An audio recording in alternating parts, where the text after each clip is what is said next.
Hello everybody and welcome to the Pretty Good Gaming Podcast, episode number 82. Hello, our Croeso podcast with the guy. I knew something was missing. Yeah, the Welsh intro. I missed it out one week and nobody noticed it. But anyway, the only Welsh language gaming creators on YouTube. I would probably bet that is the case. No. I don't know if there are any. Definitely not. My name's Gareth Evans. I'm joined today by Mr. Henry. Let's take a look at Next Gen Cooper. Yeah, I mean, it's the big thing, hot on everyone's lips, and I've kind of wanted to cover it this week, but it's been one of those where, like, I wasn't fortunate enough to be given either one, let alone both, like some people have been. So I haven't felt like I can really comment on it or add anything particularly interesting. And I was like, okay, well, I could do like a review roundup type thing.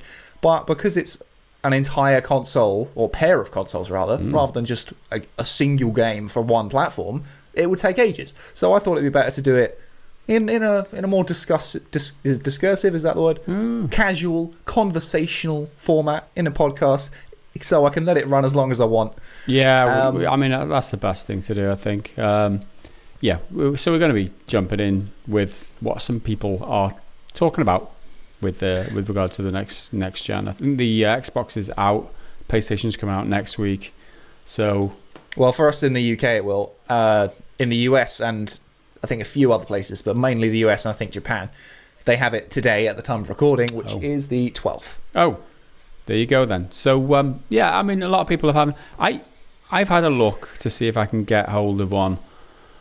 Smith's and where was Game are the only two outlets I've seen for the Xbox Series X, and there's just no stock. Nope. Not even a sniff. Nope. So, good luck if you've got one. Yeah, I was looking at PS5 stuff earlier when they said that they weren't gonna ship them to physical retail stores. I was like, okay, well, I mean, like, it's not ideal, but I can kind of understand it. But they didn't make more available online because it was still sold out on Smith's, Game, Amazon, and Amazon US. But if you want to pay £700 for one, you can go on eBay. Yeah, you don't want to be doing that. I was looking at the subscription one because funnily enough, my Game Pass Ultimate subscription for Game Pass on a PC is about to expire beginning of next month. So I thought, well, I'm going to pay for that anyway. And if I lump it in with getting a new Xbox, it's going to be cheaper in the long run because the price of both things are actually cheaper to do that. So yeah, what do they call it? It's Xbox Access All Areas or All Access. All Access. Like yeah. You get a Xbox tag around your neck. Access. You go backstage and you can see Phil Spencer snorting coke. Yeah, I mean. Maybe it's that, or because there's so many X's in it, it sounds like a porn subscription or something, isn't it? Access all areas. There you go. Well, it's like, we don't call it the PlayStation 5, we call it the PS5, but a lot of people are still calling the Xbox Series X. So I'm trying to get in the shorter version, so it's the XSX. But that's quite hard to say quickly, and it sounds SSX. a bit raunchy. I'm going to subscribe to my SSX. See, you got it wrong, because it's tricky. SXX. Or the Series X is easier, but this Xbox Series X is too fucking long to say. Anyway, shall we have a look at some reviews? That would be good. So this isn't, obviously, this isn't an exhaustive list of all the reviews, but I've taken... I've looked at some of the biggest outlets and then I've kind of collated some notes of their shared sort of talking points with a few quotes here and there. So I've gone to IGN because you may not like them, but they just are the biggest. You can't escape that. They are the biggest and will do the most coverage. So the PS5 one is by a guy called Luke Riley. He's their games editor. And their Xbox Series X, see, I just said the full title. The XSX was by Ryan McCaffrey, who's their executive editor of previews. And just on a quick note for their video reviews, which I thought was quite an interesting little talking point, their PS5 review, which went live on the 6th of November, so last week, is at 2 million views, 6.8 thousand comments, 48,000 likes, and 4.6 thousand dislikes, meaning it's a like-dislike ratio of 91%. The Xbox Series X review, however, which came out a day earlier, is significantly lower on views. It's at 890,000, 4.3 thousand comments, 22,000 likes, and 2.4 thousand dislikes, but a pretty similar like-to-dislike ratio of 90% of those console war bitches just saying, I hate Xbox or I hate PlayStation. And conveniently, I decided to not pick a side, and I'm wearing a Nintendo t-shirt today. So we'll go play in the corner with my own ball. But yeah, I just thought it was interesting to see how significantly better the PlayStation review is doing, purely for them, in views, in terms right? of like online engagement. That's what I mean. Yeah, because every metric there is much bigger than the Xbox one. If you look at them, it's just under 1 million views on the Xbox Series X. One. Yeah, that may have changed by the time you're watching this. This is at the time of but the recording, engagement is actually higher, right? Because if you more comments per view. Per view, yeah. So there's more people commenting on the Xbox video per view, and the like ratio is about the same. So yeah, I mean, it is what it is. It doesn't mean anything really. It's just like more people are interested in knowing what the PS5 is doing, or double the amount of people. I would say that's just because of the PS4 being so successful in like a sort of casual mainstream audience. So a lot of that audience will just come on and watch it, whereas the real gamers who actually give a shit might engage more and comment and like and stuff. So anywho, so reviews from them, then some from Digital Foundry, who are obviously the big tech people. These are the people who I'm most likely to listen to for something like this, where it's very, very tech focused. Both the PS5 and XSX ones were done by Richard Ledbetter, who is their tech editor. And in an ideal world, you'd have the same person review both of them for every outlet, but realistically that's really fucking difficult because there's only so much time. You can't just spend too much time on one or not on the other. So I understand it, but it was weird, like, because I watched both the IGN reviews. I watched I think the Series X Ryan McCaffrey review from IGN, and he scored the console an 8, and I'm like, what? Why? What's that score? What does the score mean? Yeah, I started seeing that a few outlets had started putting numbers on them. How can you score a console 8? What's it? What? That doesn't make any sense. Like compared to what? Like, there's no frame of reference for that. Like, there's a totally unique bit of I don't know. Yeah, that's what. And he's obviously not played the PS5. So how the hell can he compare it with that? I mean, this is what I mean.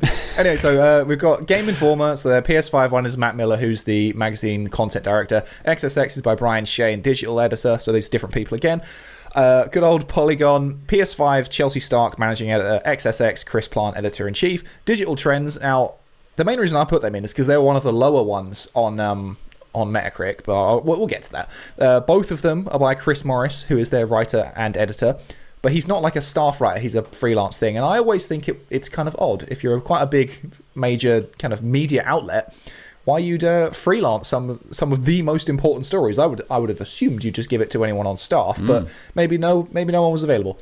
And then my absolute favourite, and I'm sure many of you have already seen it because a lot of YouTubers have already covered it because our podcast records on a Thursday and all this shit happened on like last Thursday and Friday. Kotaku's review for the PS5 by Ian Walker, who is a staff writer. Oh boy, it's a good one. It's classic Kotaku. You know where it's going with that. Yeah. And then the Xbox Series X one is by Mike Farhi, who is a senior reporter. Anywho, so on PS5, we'll start with that. IGN called it great and gave it an 8 out of 10. Again, how they came to that conclusion, I don't understand, because surely you don't have anything to compare, but you know what, whatever. People like numbers on this shit. They probably get... I mean, what does it actually mean, though? What do you get from a score? IGN only scored the PS5 an 8, so I'm just going to hold out on it. Like, what? What does it even mean? No, you're not. And someone else would give it a 9. If Ryan McCaffrey, the Xbox guy, did it, maybe he would have given it a 9, maybe even a 10. So who fucking knows? Ridiculous. And the quote is, what the PS5 lacks in subtlety, it makes up for in potential thanks to its rapid SSD and remarkable DualSense controller. So in particular, he was a huge fan of the controller because it's all singing, all dancing, has a bunch of fancy things in it. Yeah. Questions about whether or not that's just going to be like a gimmick, because it all comes down to whether the devs support. It's the haptic feedback, isn't it? And Astro's Playroom or something, the game that comes installed on the console itself. A lot of people who I've watched, my tech reviewers and that I've played it, they're singing the praises of this haptic system because there's just so many variables with it. Like if you walk over different textures of floor, like if it's a wood texture or if it's like a puddle or something, it gives so many different haptic responses that people are saying, oh, it's on another level. Yeah, that's great for, like you mentioned yourself, that's great for Astro's Playroom, but how well is it going to be supported? Obviously, first-party PlayStation developers, they're probably most likely to support it. Do they have to Yeah. support it? Is it going to make a great deal of difference to the games? Is it going to increase your enjoyment of the game and your immersion personally? Those are questions yet to be answered. Yeah. See, I love a good bit of haptic stuff, but yeah, it comes down to whether or not it's actually used. Having the stuff there is cool and it is innovative, certainly more than the Xbox has done, because they've gone for a more if it ain't broke, don't fix it kind of approach with their controller. They've just left it virtually the same. Certainly, the early impressions are very positive and warm towards it. But like I said, the Wii Move. That was all great when we first got it, and then we started smacking people in the face when we were like playing tennis and that, and then it was just a bit. It turned out, and yeah, I don't know. It just kind of it grew old very quickly. Yeah. Okay, so another one from Game Informer, who gave it an A-. The PlayStation 5, again, how A- like in relation to what? Yeah. The PlayStation 5 is an incredibly... test at school. Well, it's the only test that they're doing this year, isn't it? Because they've sacked off the GCSEs and the A-levels, but the PlayStation gets a test. You know what I mean? Yeah, I mean, it's only an A-, though. What could they do to get to an A+, you know? But maybe that's his predicted score, maybe because he didn't take the exam. Yeah, he did his mock exam, but he's not done the real deal. The PlayStation 5 is an incredibly powerful and sophisticated piece of gaming hardware, sometimes virtually eliminating the tedium of loading screens that have plagued console gaming for decades. While its outward aesthetic is attractive, it's also overpowering, and the design won't please everyone. So I think that's what a lot of the reviews kind of come down on. The Xbox is pretty, it's simple, it's basic, and it fits nicely in your cabinet or your shelf or whatever. But then there's the PS5, and you know it's there. It's making a statement. Yeah. It's loud as fuck and doesn't really blend in. Some people will probably like that, others maybe not so much. And with regard to the loading times too, one of the video comparisons that I saw, seen current gen, new gen, and the two consoles, the PS5 is quicker in almost every single one.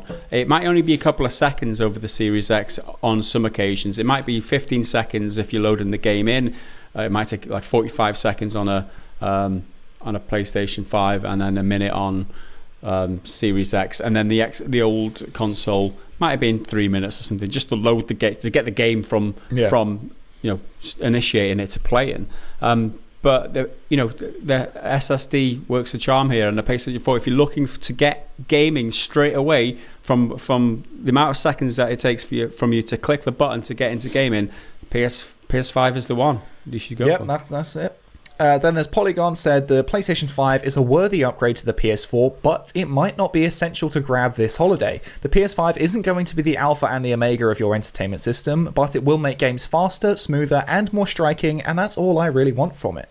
So the games thing is a real problem for both systems in particular, and a lot of people have been saying it about the Xbox more so than the PS5, because on paper it is it's more powerful in terms of its terafloppage and whatnot. We've all spoken about that hundreds of times, but there's nothing at launch to really push it, to really take it further, and everything's just old games that already exist and you've already played, and of course they're going to look better because they're designed to run on inferior systems. I mean, it's an interesting discussion point about lack of games, but a lot of reviewers are saying that. But however, if you've just forked out on a big expensive new console, you don't want to be forking out on too many new games as well, and you want to bring over your old, you've got all your old games that are there in your being able to be able to play right now. It doesn't matter that there's not so many new games right now to me. I mean, that's the way I'm seeing it anyway. Maybe a lot of people disagree. And maybe it's just, I think reviewers are putting a lot of emphasis on this. If there was like 10 launch games, yeah, that would be great for a few people who could afford maybe an extra 3 or 4 games with the new console. But most of us, I mean, Assassin's Creed Valhalla, for example, that's a new game. That's on both of those systems. That doesn't detract from how good the console is. We're talking about Cyberpunk. That's a new game. It's coming out on both systems. That's not going to detract about how good these consoles are at launch. It's just my opinion. I can see by your face you're not agreeing with me entirely. I'm not agreeing with you on that one. Like, this is part of the reason I've not bought either of them, because if I'm getting a fancy next-gen system that's meant to be, the bee's knees, it's doing all this fancy stuff, I want a game that I can only play there, an exclusive that's going to really take it to the next level and be next gen. You know what I mean? And yeah, running games faster and smoother and harder, better, faster, stronger, all that. Yeah, it's cool. It's nice. Yeah. But it's fine as is. Like so you're in favour of exclusives. That's what you're saying. You're a PlayStation shill. Is that what you're saying? I'm just hearing the comments down in the. See, you defaulted to PlayStation shill, but I was actually thinking, why the fuck doesn't Xbox have Halo Infinite? That's their biggest loss. Yeah. That was actually where my brain went. But yeah, there's nothing to mean I need to buy it right now. I'll probably get one eventually. Yeah. Absolutely. But there's no reason for me to get it immediately, because I can happily. I'm fine to sacrifice some faster load times and smoother we can accept that, right? Your desire to get one is one thing, right? But the experience of owning a console is itself, which is what they're reviewing, right? What it's like to own the console. Their review, should that hinge so much on whether they're brand new exclusive games or not? Because that is involved in the decision to get one, not in the evaluation of how good this thing is, which is what the review is for. Do you see what I'm saying? No, I still think it's relevant, because if all of the games only use, let's say 50% of its potential, and that 50% is only, let's say, 10% better than the current gen, there's nothing to justify, to a lot of people, and me included, nothing to justify spending so much money on one of them to get to that 100% capacity, if you know what I mean. You're only gaining 10% by paying $500 or whatever. Whereas if you wait a little bit, you can pay probably slightly less. It's not going to come down massively, but a little bit less. And then get 70% of the power, then 80% of the power. But at least that's how I think of it. There's nothing that I can't already play now in a tolerable enough state. Yeah. Obviously the performance will be better, but I don't care enough to pay that much money for what I think is a nice addition, but non-essential. Yeah, I understand what you're saying. I mean, I'm a PC gamer, so it's all relative to me anyway, because it's not a huge upgrade if I'm going to get a new console, because I've already got a pretty decent setup here. So I see what you're saying. Well, the way I'm looking at it though is how good is this? I guess if you look at it the way is that you can't assess the system itself very well if you haven't got games which maximize the hardware and things. So you can't really assess the system to its max potential without those games available. Yeah, and you can't look at it without the games, right? You can't just look at the system. You have to consider the games. And as a value proposition, it should be noted that these games, they run better, but there's nothing that jumps further or takes the next step yet. There may be eventually, and then perhaps their reviews will need to be updated, because you could say, there was no games at launch, it was pretty good, but could be better. And then say Halo comes out and it actually is amazing, which it's probably not going to be given all the development problems they're going through. But if it is, then you can come back and say, all right, now it's worth it. But now if Halo is available on the previous Xbox 2... Well, perhaps that's a bad example, because Halo isn't going to be able to fully... Microsoft has said that they're going to support their old consoles for 2 years. Yeah, so if you think about it like that, there's no real incentive to buy the new console for 2 years. But that's exactly my thought process. But the way I'm thinking about it is, right, if you get a new console, there's ray tracing on these consoles, right? And you can play Cyberpunk for, you can buy a console for 400 quid, play Cyberpunk with ray tracing right now, or you could hold off and, you play Cyberpunk on the older systems and 1080p or whatever. Upscaled 4K. See what I'm saying? Go in there. It doesn't matter that there's no exclusives. You can still buy and appreciate these systems definitely with the games that are third party. Totally. Just for me, I'm willing to wait for something more substantial, because I can still enjoy these games. Eventually, they're not going anywhere. Assassin's Creed Valhalla, the higher frame rates and actually running well without crashing on me. It's crashed on me 6 times. It's not quite 7 yet, not 7 Watch Dogs. But Watch Dogs I played for a much shorter period of time, because it's just not... Right, I'm not going to talk about it loads, because I've done my impressions video and I'm still trying to do my review, but I've still not fucking finished it. I'm almost 60 hours in, and it's still going. And it's good and all. I don't want to say it's too long, because I don't. Well, I'm not. I wouldn't necessarily say it's boring, but I'm like, because the way you visit these different places and you recruit, you don't even recruit people. You do missions for them, then they like join you, but they don't like do anything. They just say they're going to join you for some big fight, which I feel like is coming soon. But I'm like, do I have to do that many fucking times? Like, come on. There's so many, not even secondary characters, like third tiers, tertiary characters. Like, I don't know your fucking name. They mentioned someone. I'm like, I don't know who that is because you've given me so many now. Anyway, we're going to move on from that. I've got one more quote thing from one of the PS5 reviews.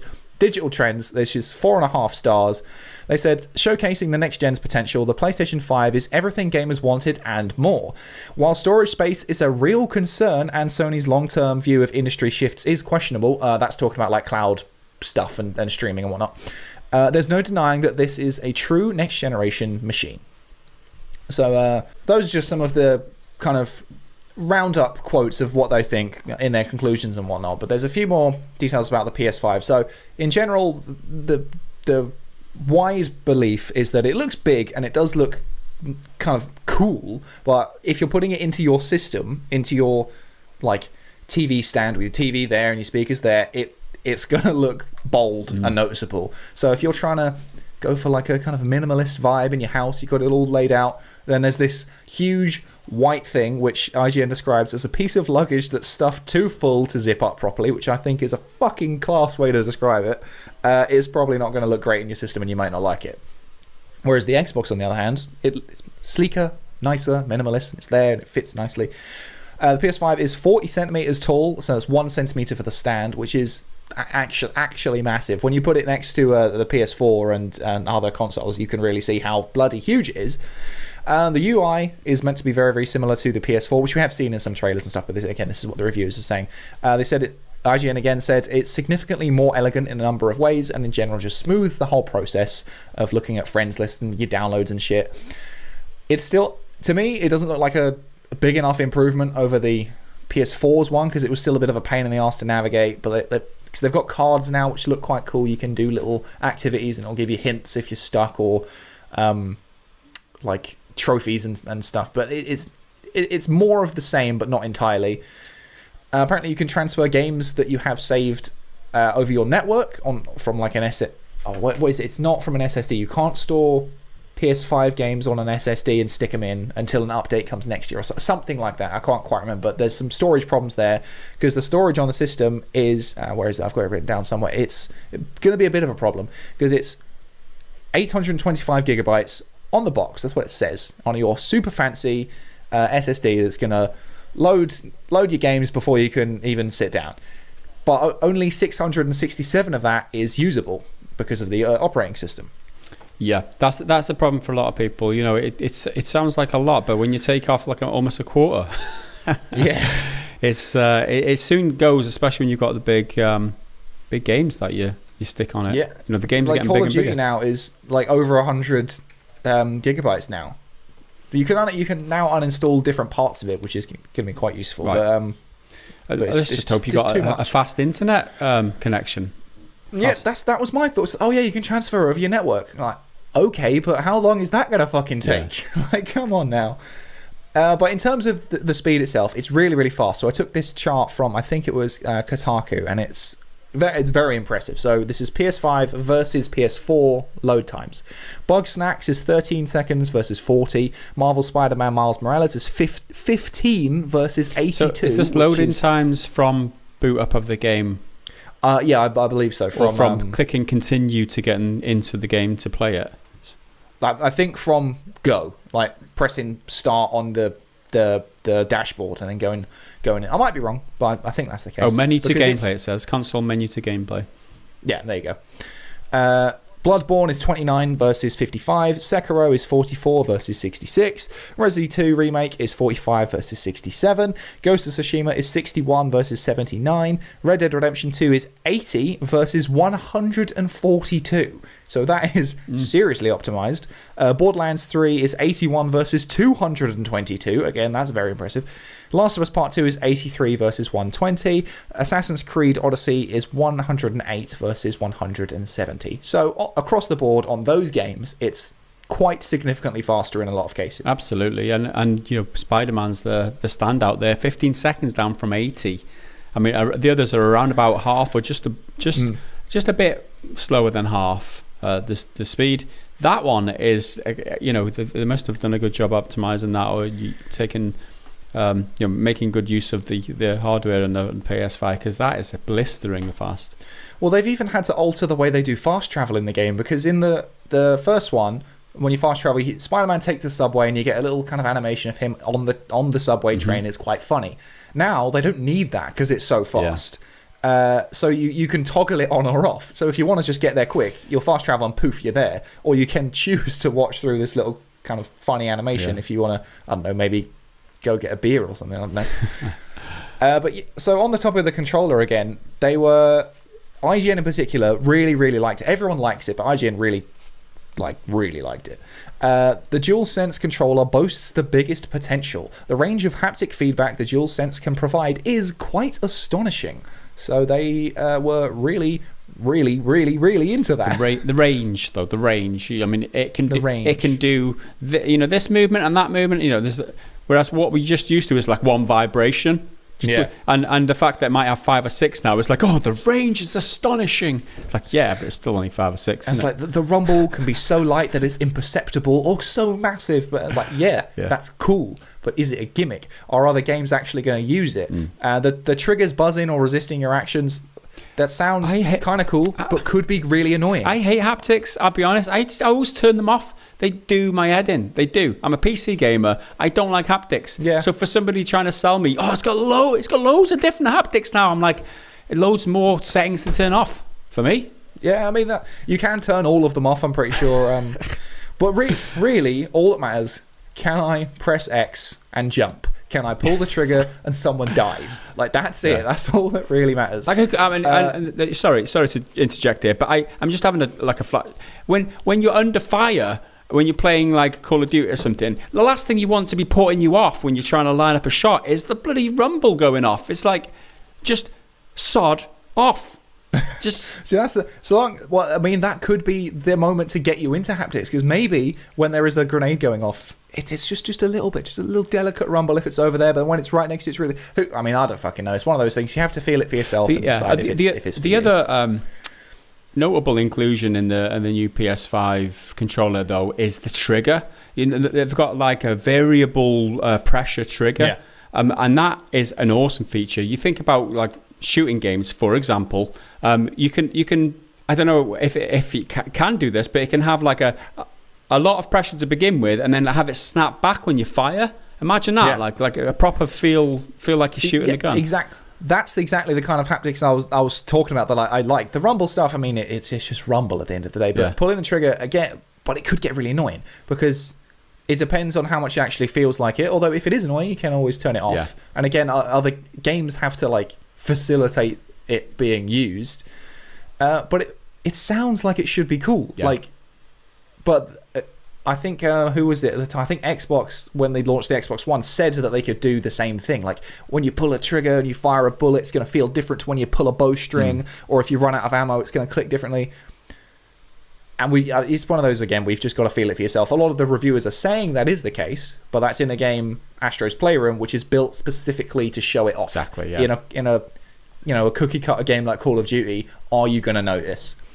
On the topic of the IGN stuff, their controller specific review gave it a 9 out of 10. Once again, don't know how that compares. Presumably the Xbox controller should be like a 5, or if the default is the old one, that's a 5, then maybe a 6 because it's slightly better. But anyway, so they like the DualSense. Performance mode in games like Spider-Man, you can get up to 120 frames per second, or there's fidelity mode, which is all your ray tracing and making it look pretty. Yeah. Do you want to run good or look good, basically?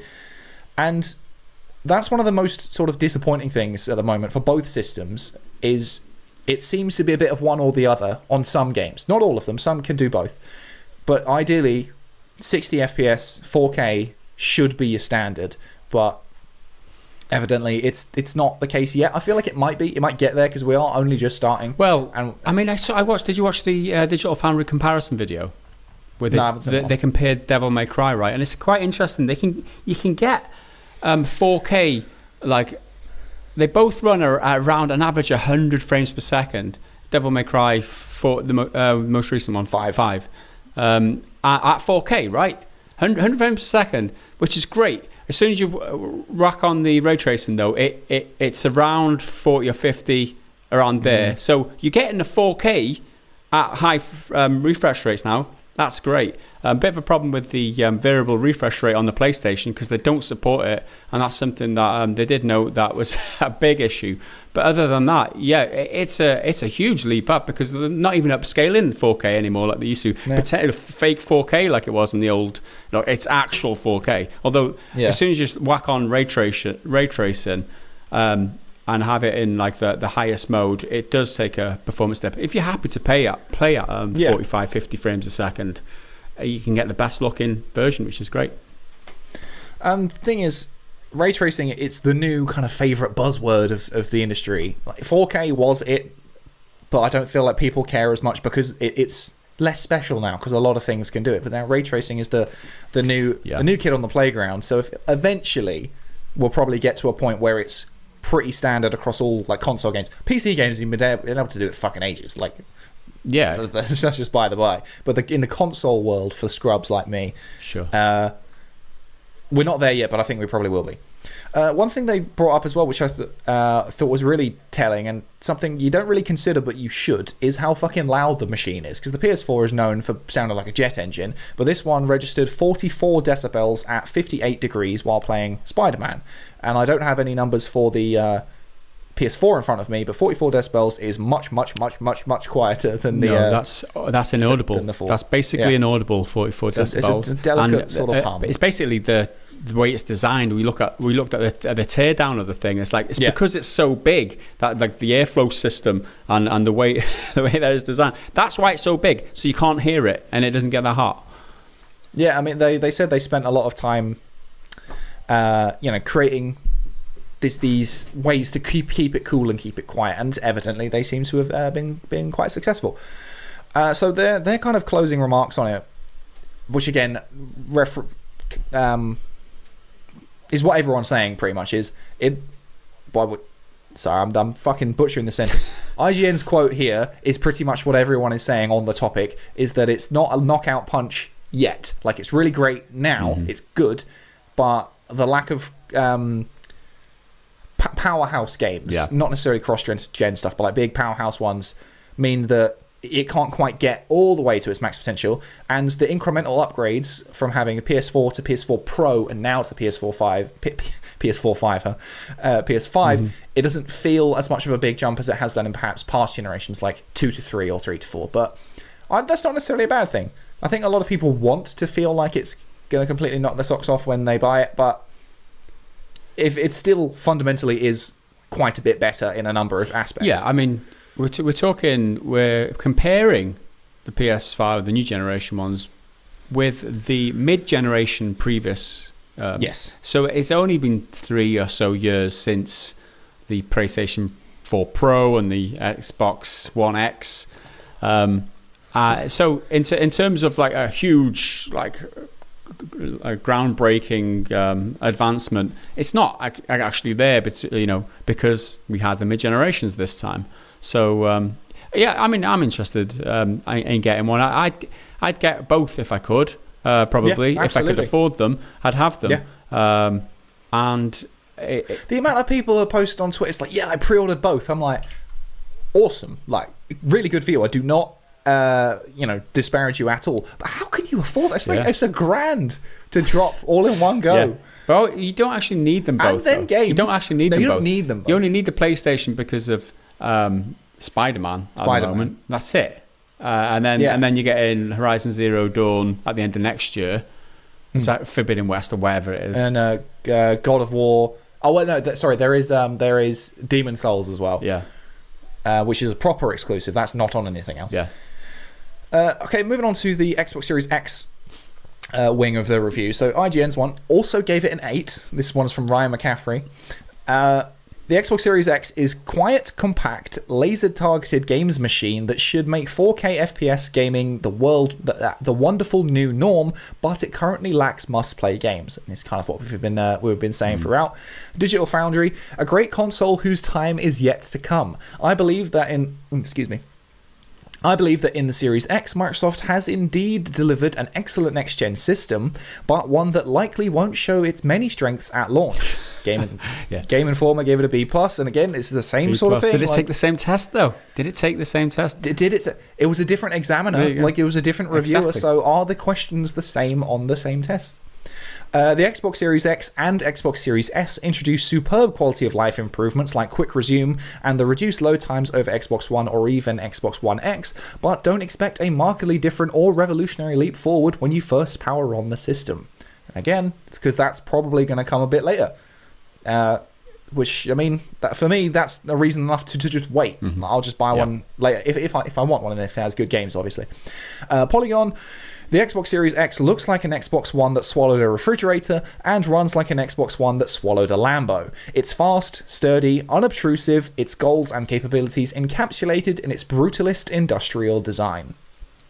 That's kind of a bit wishy-washy games journalisty bit there, but it runs well and it looks cool, and it'll look nice in your TV. Okay, so now there's one from Digital Trends who reviewed both the PS5 and the Xbox. I think Chris Morris, I think his name was. His is much lower. He gave it 3.5 stars. So by his personal metric, the Xbox Series X is one whole star lower than the PS5, and he's got quite a nice analogy for it. Again, it's quite games journalisty, but I quite like it. It's a sports car with no gas. The Xbox Series X is like an athlete who spent the year practicing for the big game, only to find the rest of the team didn't show up. So it's good, it's put the work in, and it's there, but again, it's got no fucking games, which is going to could be a bit of a problem for a lot of people. I find it troubling that people say it got no games, and I know it's a bit of an exaggeration. There are loads of games on both these systems. There's just not enough games to show it off, and I wonder whether if Cyberpunk was there at launch on both of these systems, whether they'd be singing a different tune, because that game is, going to be remarkable by all metrics, and I can't wait for my PS4 to scream trying to play it and crash every 10 seconds. I don't know. I just don't get rating this bit of hardware based on the software. I just don't get it. Rate the hardware, not the software. I don't know. But I don't feel like you can rate the hardware without the software. And there is software there. There's just no exclusive software. You see what I'm saying? Assassin's Creed Valhalla, there's Watch Dogs Legion, there's games at launch, but there just isn't enough exclusive games. That's essentially what they're saying. And I don't think that's as much as of a disincentive as these people are making out. That's just my opinion. Maybe I'm wrong. Well, fair enough. So the UI, start with that again, is virtually the same as the Xbox One. Same with the controller, which launched into a smooth native 4K amazingly quickly that the Series X justifies spending $500 to upgrade. So that's an IGN quote from Ryan McCaffrey again. So he thinks the upgrade is justified, but the UI in the Xbox is very much in the same vein. As I said earlier, if it ain't broke, don't fix it. You can network transfer games again. And once again, if your internet can handle that, go right ahead. But they've also got smart delivery. Have you got notes on that? But I've got it somewhere. I think it's further down. So smart delivery. That's an awesome feature, that one. So PlayStation's sort of doing it, but they don't have their own word for it. And Xbox is doing it harder, and it's more kind of across the board. Yeah. So if you buy a game on current system on your Xbox One, you can upgrade for free to the superior one when you eventually buy an Xbox Series X. And I think Xbox said that that's going to apply to every game they do. All of their numerous, they've got like 17 studios now. All of them are going to support smart delivery. So buy it on current gen, and you can go on to the next gen. And that's right. And if you, sorry to interject, if you get the new system and you're installing, the system will automatically download and install the version of the game which is suitable for your system. Which is great, and if there's an upgrade, it will it will download and upgrade the game as per, you don't have to worry about it. You'll always have the best version of the game for the console that you're using, and that's just a bit of peace of mind. Like you don't have to worry about that. I think it's an awesome feature. So I saw on Twitter yesterday, and I'm not entirely 100% on the facts, but it was someone saying, "Oh, I bought Assassin's Creed Valhalla on PS4, and then I was like, oh well, I've got this Xbox Series X. I'll buy it on that or whatever, or play it on that." And it's got cross saves, which I didn't know, which is great news. Cross saves is always a good thing. Every game should do it. But that made me wonder, because she didn't say whether she bought it or anything. Will they support cross-generation across different platforms? So if you have it on PS4, how wonderful would it be if they let you buy the next gen, or free upgrade to the next gen version on the opposite console? So from PS4 to Xbox Series X, or Xbox One to PlayStation 5. I'm not sure. I don't imagine that would happen, because there's a bit kind of conflicting infrastructure and this, that, and the other. But that would be a dream. I don't know if it's that conflicting. I think if it works from PS5 to Series X, then it should work in theory between PS4 and. But I think it's all, isn't it down to say if it's Assassin's Creed Valhalla, for example, down to Ubisoft supporting that more. I think so. Yeah, I think it'd be their decision. Probably. I mean, maybe Microsoft and Sony could say, "Yo, don't do that," because we want them to have to buy it on our bloody system. But in an ideal world, when you buy a game, you should fucking buy it once and be able to play it on any old thing. That's the dream. So they also described it as looking cool when it stands up, but like a giant misplaced Lego piece when you put it on its side, and you can't take off the stand, which is vertically, it's at the bottom. So if you turn it sideways, there's just this sort of disc on the side, which looks a bit shit. But it definitely looks more suitable to a traditional video game TV setup than the PS5, which is gaudy and loud. It's, again, really, really, really quiet. 40 decibels while playing Dirt 5 at 4K and 60 FPS, but it's a last-gen game. Yeah. So, that's part of it. Versus 60 decibels on the Xbox One X, 42.5 degrees Celsius versus 56 degrees on the Xbox One X. So, again, it's quieter and cooler, which is always good. They normally go hand in hand.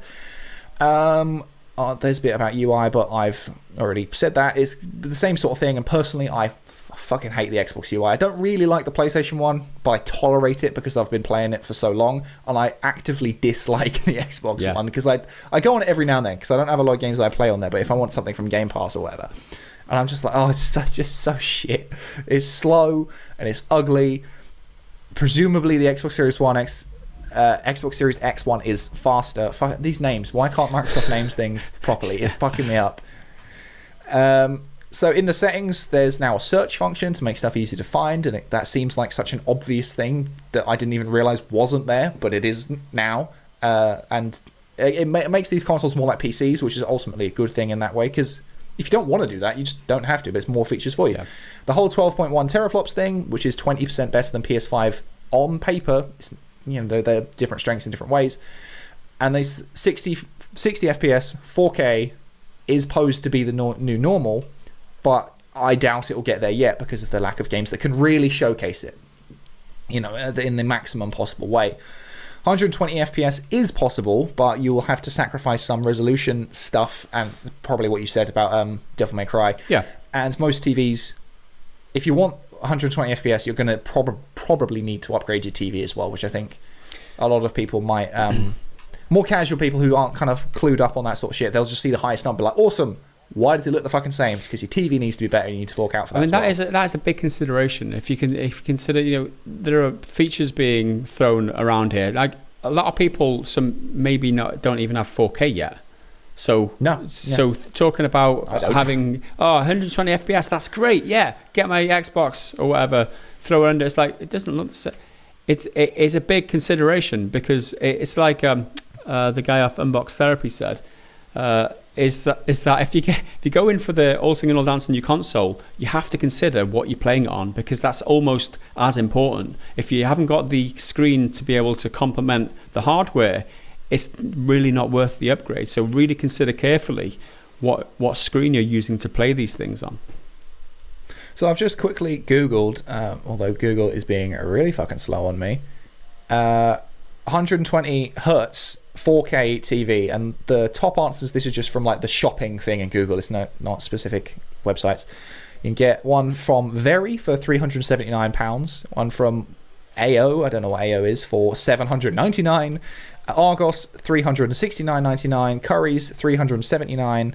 What size Argos though? again, I mean, you need a decent size. Exactly. Like I'm just trying to give you, I'm just trying to give you like ballparks. Yeah. So it's between kind of 400 and looks like 800 one is 55.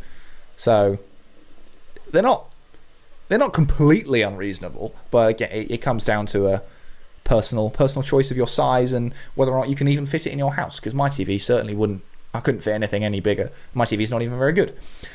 Anyway, they also brought up a number of reviews. Also brought up the storage question, because with the Xbox Series X, it is 1 terabyte SSD. Again, that sounds wonderful, but apparently only 802 of it is usable. And once again, compare that to 825 versus 667 of the PS5. It's going to be a bit of a problem going forward, because shortly that will just get filled up in absolutely no time.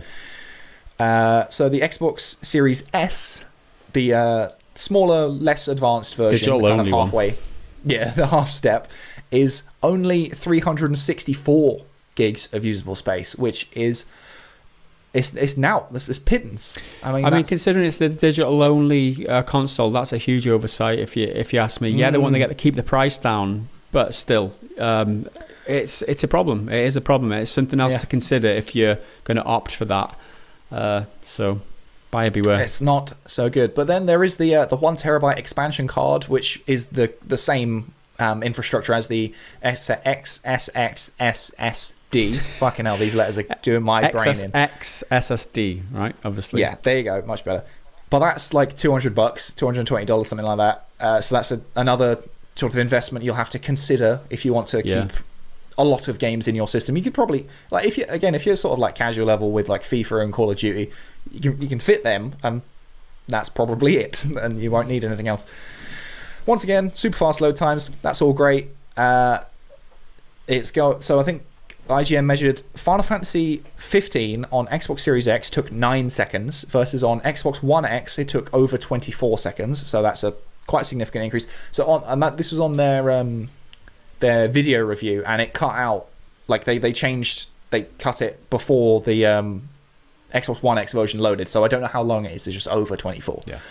Same with Gears 5, 7 seconds on the XSX, and again over 24 on the Xbox One X. The quick resume feature. Now, again, PlayStation does something sort of similar, but they don't have a fancy name for it, and the Xbox version is kind of better.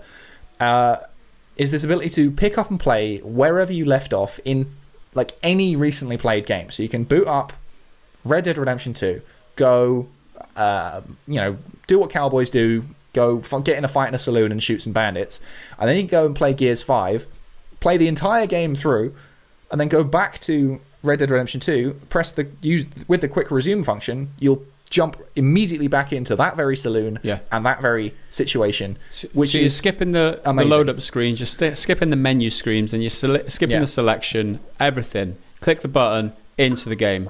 I think this is amazing. Good. I think this is the best, because one of the things that is very scarce in my life is my time, right? And one of the main reasons why it just puts me off, like even thinking about having a session. It's like, I'm gonna have to sit there for 5 minutes while the game loads up and it boots up, and fuck it. By the time I've done that, I've contemplated doing something else, and I've got something else on my to-do list that I've got to go and do. But if you can just like press the button, away you go. Easy.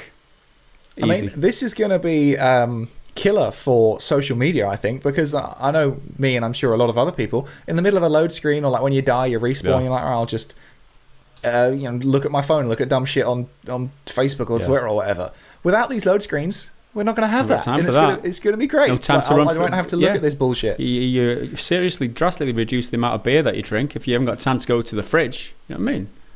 Or I'll just have to invest in a mini fridge right beside me. I'll just get fatter. I'll just get even fatter than I already have over the past 9 months or however long. Would you get an IV, what do you call it, catheter, so you don't have to go for a piss either? Yeah. That's it. Or a bedpan will do. I'll just pop that under and we'll be golden.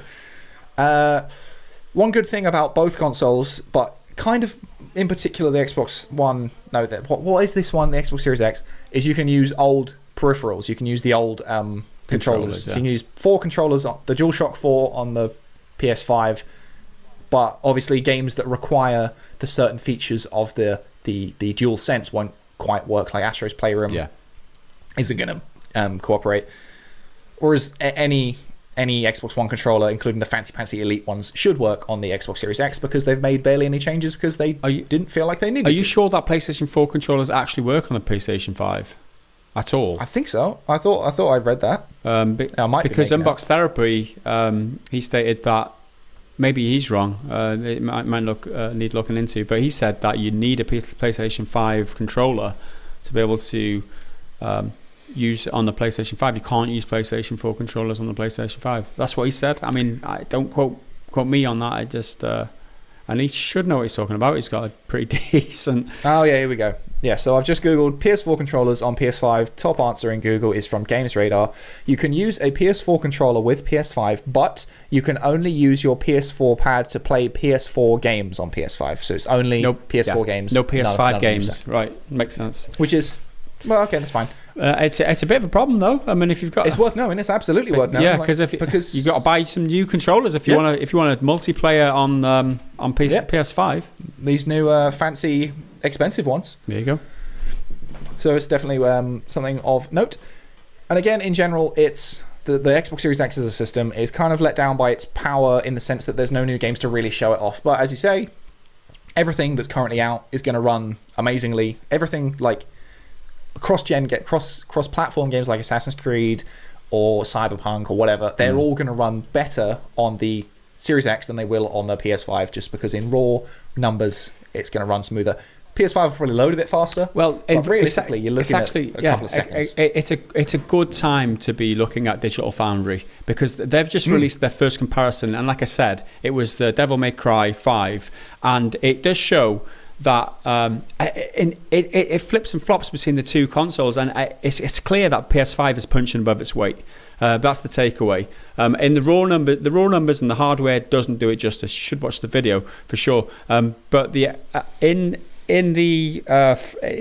got frame rate mode, you've got performance mode. I mean, I don't know. In performance mode though, there is a significantly outperform. The Xbox outperforms the PlayStation 5, but it kind of flips back in the 4K mode, which is weird, which is what you'd not expect, which is why it's going to be they're kind of more neck and neck than anything, and that was the takeaway from the video. There's no clear more powerful console at this point based on this one game. We don't know how future games are going to fare on these two, but if you're looking for something with the most grunt power or the best performance, there is no clear out. The differences are indistinguishable. It's undecided. I can't think of the word, but there's no winner. Yeah, and I feel like with these performance versus resolution modes, it will come down to your personal preference in general. But I also think depending on what game you're playing, a game like a FromSoft game like Sekiro, where you need split-second reactions, you're going to want as many frames as you can get to give you as much of an advantage. But then your slow walking simulators that just look pretty, it doesn't matter if you have any frame rate, really high frame rate, because you're not going to really use it. So you might as well stick it in resolution mode and get some really fancy visuals. Why not? Okay, so that's kind of all those reviews put together. They've both got good things and bad things. Both lack games, so eventually they'll really, really shine. But to be fair, that's kind of the situation with every launch. Now's the good one. This review. Is the Kotaku one, which is the most Kotaku thing ever. I hope I haven't oversold it because I think it's hilarious. You might not dig it as much as me. PS5 review by staff writer Ian Walker. It's so good. So this is just before the conclusion. They drop this little appetizer before they get to the meat of it. Kotaku staff joked about being able to use the detachable plastic plates as riot shields if the contentious US presidential election makes that a necessity. And then they go into the conclusion, but I'd be remiss... So after singing the praises of the game in about 3,000 words, I'd be remiss to ignore all the reasons not to be excited for the PlayStation 5. They mention Foster's fever and the current US healthcare system situation and how that's can be very difficult for a lot of people.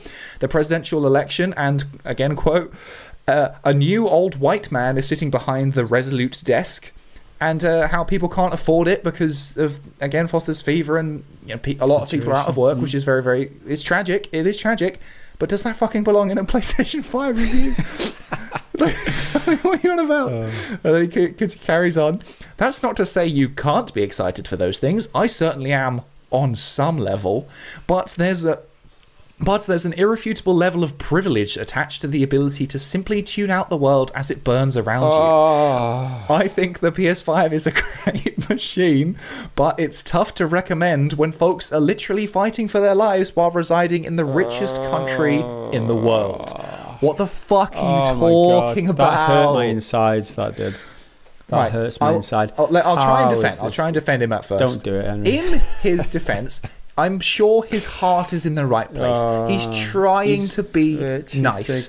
He's trying, but it's so bad. I don't. Right? I hate that word because it's thrown out so frivolously, just like SJW and all that sort of junk. But then he's trying to make himself out to be cool amongst his peers by bringing this up, because Alana Pierce said it in one of her things, is that all reviewers read their own, read everyone else's reviews, and they all all friends, and they pat each other on the back. And it's just this circle jerk of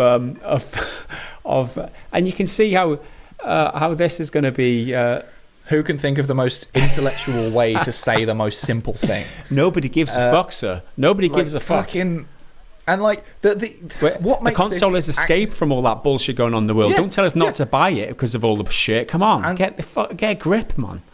And as I was saying, in his defense, I'm sure this is coming from a good place, but it's so funny. But it almost offends me that he has the audacity to say something like this when he got it for free. He didn't have to fucking pay for it. Like, what the fuck are you talking about, man? Like you have been. You are part of the privilege. You are That's decrying. Just pure dickishness, isn't it? It's just an absolute dick. On. It's like, it's hard to recommend a privilege of buying one of these things when I actually got it for free, and there's all these other things that are more important in the world. Get over yourself, man. And there's a world outside the world of America, Like, there's shit happening everywhere There's always been shit happening everywhere. There's wars and genocide and all that sort of shit, somewhere right now in the world. Like, let's not buy anything. Let's not consume anything because there's more important things. We've got to sit here in our desperation and in our utter sheer sadness and just reflect on things and just try and change the world with our words in our reviews on Kotaku, because that's what will make a difference. No, shut up. Like, when he started saying reasons not to buy it, I assumed he was going to go for something a bit more straightforward, like Sony uses... There's not enough games. Well, no. I thought I was going to say Sony uses... like child labour or unpaid labour in China or something that you could actually say, which is a legitimate criticism of them as a company and how a lot of businesses produce things in China. I would understand that. Maybe you don't want to support that. It's still probably irrelevant to the average person who's reading the review and wants to know if it's a fucking good machine or not. But at least that would perhaps have something. You're fucking talking out your ass, man. Yeah, he did have a... he did... He did talk a lot of shit, didn't he? He did visit the toilet and came back with this fucking review. I mean, I tried... So when I was putting this together and finding out who wrote what and what their role is, I went to his Twitter to find out what position he was in. He's a staff writer.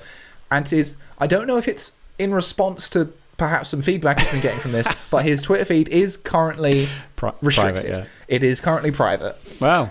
So maybe... I mean, I think the top comment on the article, I'll quickly get it up, was something like, yes, because I need politics in my fucking PS5 review or some shit like that. People don't want this. People don't need this. You're not in a position to say this. You're not politically, active or maybe you are in the real world, but you're fucking playing video games, writing about the next generation of consoles. People want to know raw information. How fast is it? How good is it? What can I play on it? When's it coming out? How much is it? They're the basic facts. And if you're spewing this shit, what the fuck are you on about? And because we don't agree with him and because we're taking the mick out of him a little bit here, we in no way condone going to Twitter and stalking these people. Don't make out that we're trying to do that, or don't say that we're we're validating all that kind of type of behaviour. No, we're just having a laugh between mates. We wouldn't go and harass people over it and try and make a reviewer's life a misery just because he's a bit of a dick. That's not worth it, man. We wouldn't do that. I'm not even sure he is. Like, I'm sure he's a very... He's a dick. He's a dick. No, I'm sure he's a very nice guy. He's a very nice dick. And I'm sure he is a very nice dick. He is insert male adult performer. I probably can't say the P word. He's that guy. Johnny fucking Sins. He's a popular one because he's a brilliant meme. He's that. Right, there you go. Does that round up our coverage of the it consoles? does. He's a really good dick. Right, let's move on. Next up, we have the questions taken from the Discord. If you do want to join our community on the Discord and get to ask us questions for the podcast next time, head over to patreon.com/prettygoodgaming, or you can click join if you're watching on YouTube. You can get early access to this podcast for a couple of days, as well as get to ask us questions for the podcast and the satisfaction of knowing that you're supporting us. We really couldn't do this without the support of the community, so we really do appreciate everyone who takes the decision to support us. And there have been 2 sign-ups this week. We've had Bonsoir85 pledge $1 per month, and we really appreciate every single dollar donated. We wouldn't have to ask again if everyone watching just donated $1. We wouldn't have to ask. We wouldn't have to worry about Google AdSense, YouTube AdSense. We wouldn't have to worry about anything. We'd have no $1 a month. That's it. All our worries gone. Anyway, we appreciate every single one of them. And $5 per month pledged by Nomad.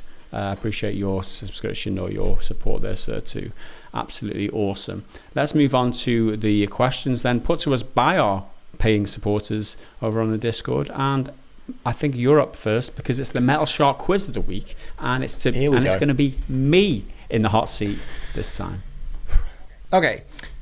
Even though last week's pilot show had a rocky launch, we landed the series. Yes. This is great.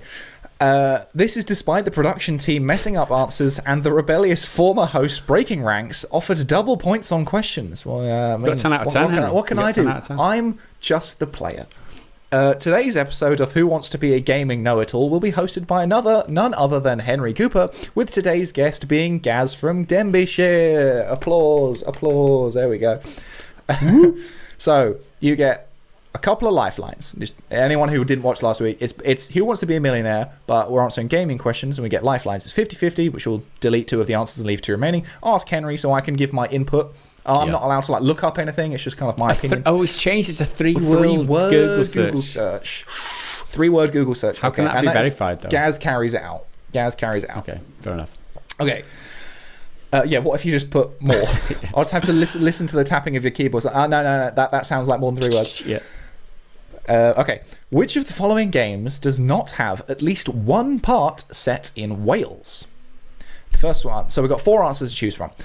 Direct 4, The Black Mirror, Mountain Blade Warband, not Bannerlord, Mountain Blade Warband, and Halo Reach. Which of the following games does not have a bit of saying Wales? I know it's Mountain Blade Warband because it's a total new continent. There's no Wales there. So that I'm assuming that Black Mirror, Direct 4, and the Halo Reach must have, because Mountain Blade does not have Wales in it.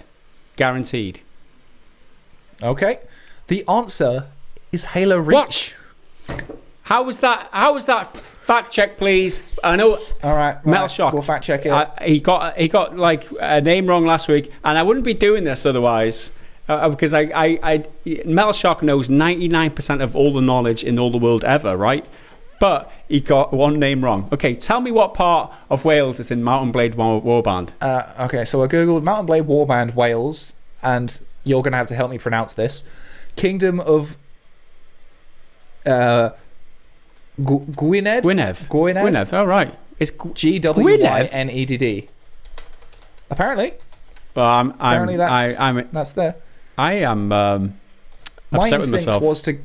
My instinct was to go for Halo Reach, so you should have asked me, because Halo Reach is set on Reach exclusively. Reach is a planet.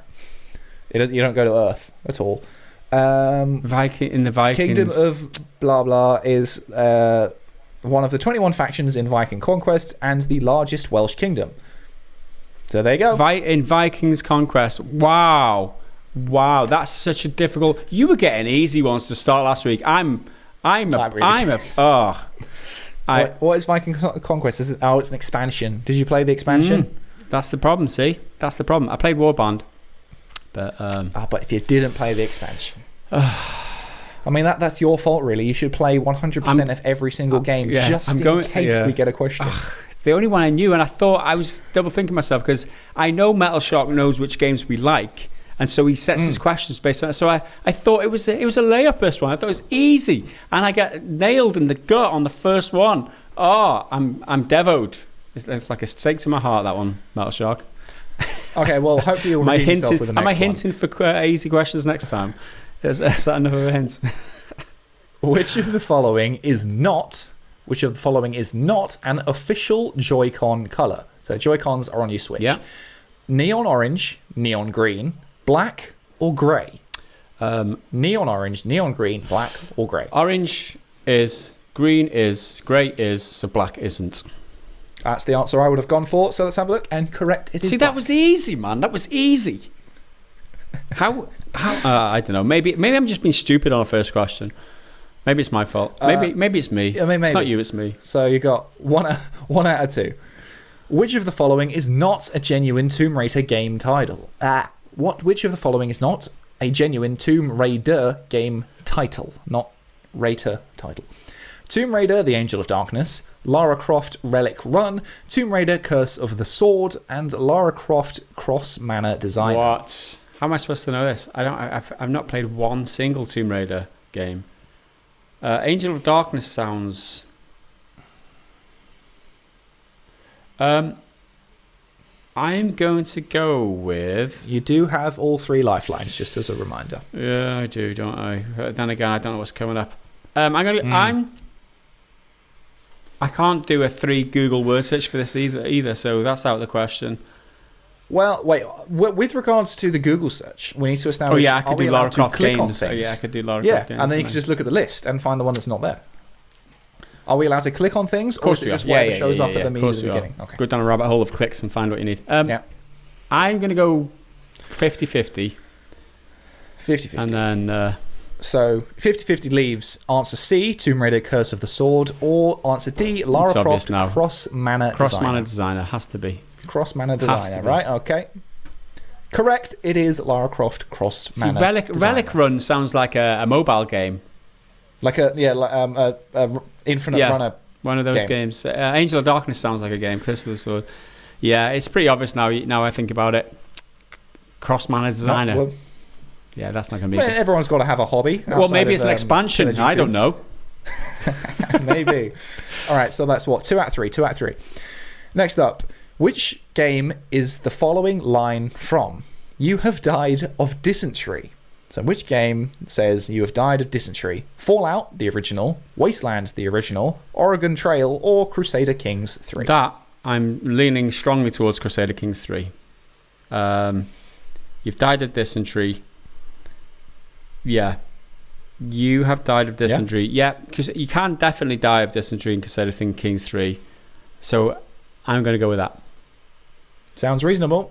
Oh no, it's Oregon Trail. How am I supposed to know about Oregon Trail, Metalshark? I mean, I guess he doesn't know all the games we've played. The point here is that I'm losing so badly that I'm blaming other people, and that's a trait of mine. You'll see that whenever something goes wrong, it's initially not my fault, and then I come to my senses and realise it is me. So apologies, Metalshark. I know he puts a lot of effort. It's not you. It's definitely me being stupid. I can second that. It is. Although to be fair, did you know that? I have no idea on that one. Not at all. I swear he stitched me up this week though. I would have gone Crusader Kings as well.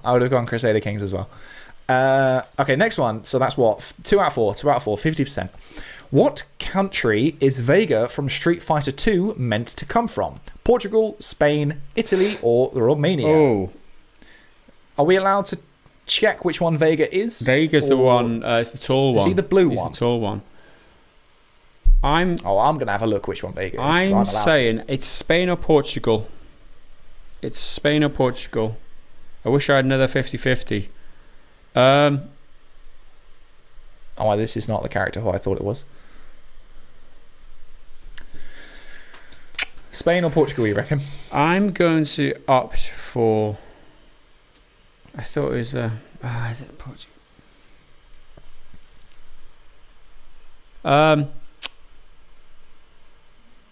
I'm going to say it's Spain. That's my gut feeling. Spain, yeah? That's my gut feeling. It's Spain. Finalizer? Yeah, why not? Correct. It is Spain. Get in there. Boom. Get in. See, I'm not stupid. Who said I was stupid? You don't even play Street Fighter. Yeah, there you go. 3 out of 5. 3 out of 5. Right, you can still redeem yourself. Which of the following games can actually be completed? Duck Hunt North American Edition on the NES, Dig Dug for the arcade, Gran Turismo 2 North America Edition for the PS2, or Halo 2 Japanese Edition. So one of these only can one be can be completed. completed, and 3 of them cannot. So that could be because they're endless games, kind of like a Minecraft or something. That doesn't really end. You just kind of play it forever. Or it could be because of a bug or a problem. Yeah. I'm going to use all the guile and nous that I've got available to me, based on the answer being a certain size in a blank on the screen. It's a cheeky way to do it, but it works. So you know this technique, do you? Yeah. Yep. This answer is a certain size, and that can only mean it can only be B or D, which is Dig Dug for arcade or Halo 2. So I can literally get a 50-50 here for free. What Metalshark has to do is add a load of exclamations at the end of the answer that's to what I make was it going to big. say. Well, I wasn't going to say it because it was my secret for next time. Maybe it'll be harder for you next. Maybe you won't get 10 out of 10 next week. I'm just being shown up because you got such a good score last week. I think Halo 2 Japanese Edition or Dig Dug for the arcade, one of those two. The arcade cannot be incompletable. So does it have to be a Dig Dug? I'm going with Dig Dug. Dig Dug? You have to be able to complete an arcade game, right? It's not Dig Dug, it's Halo 2 Japanese Edition. Can we find out why? Well, that's completable. The other 3 aren't. Oh, yeah, that's it. That's the wording of the question. Yeah. Yeah, that's weird. Yeah. Anyway, it's 3 out of 6, right? Wow. Okay, number 7. What was Sonya's fatality move in the original Mortal Didn't play Kombat? Mortal Kombat. So this is going to be another tricky one.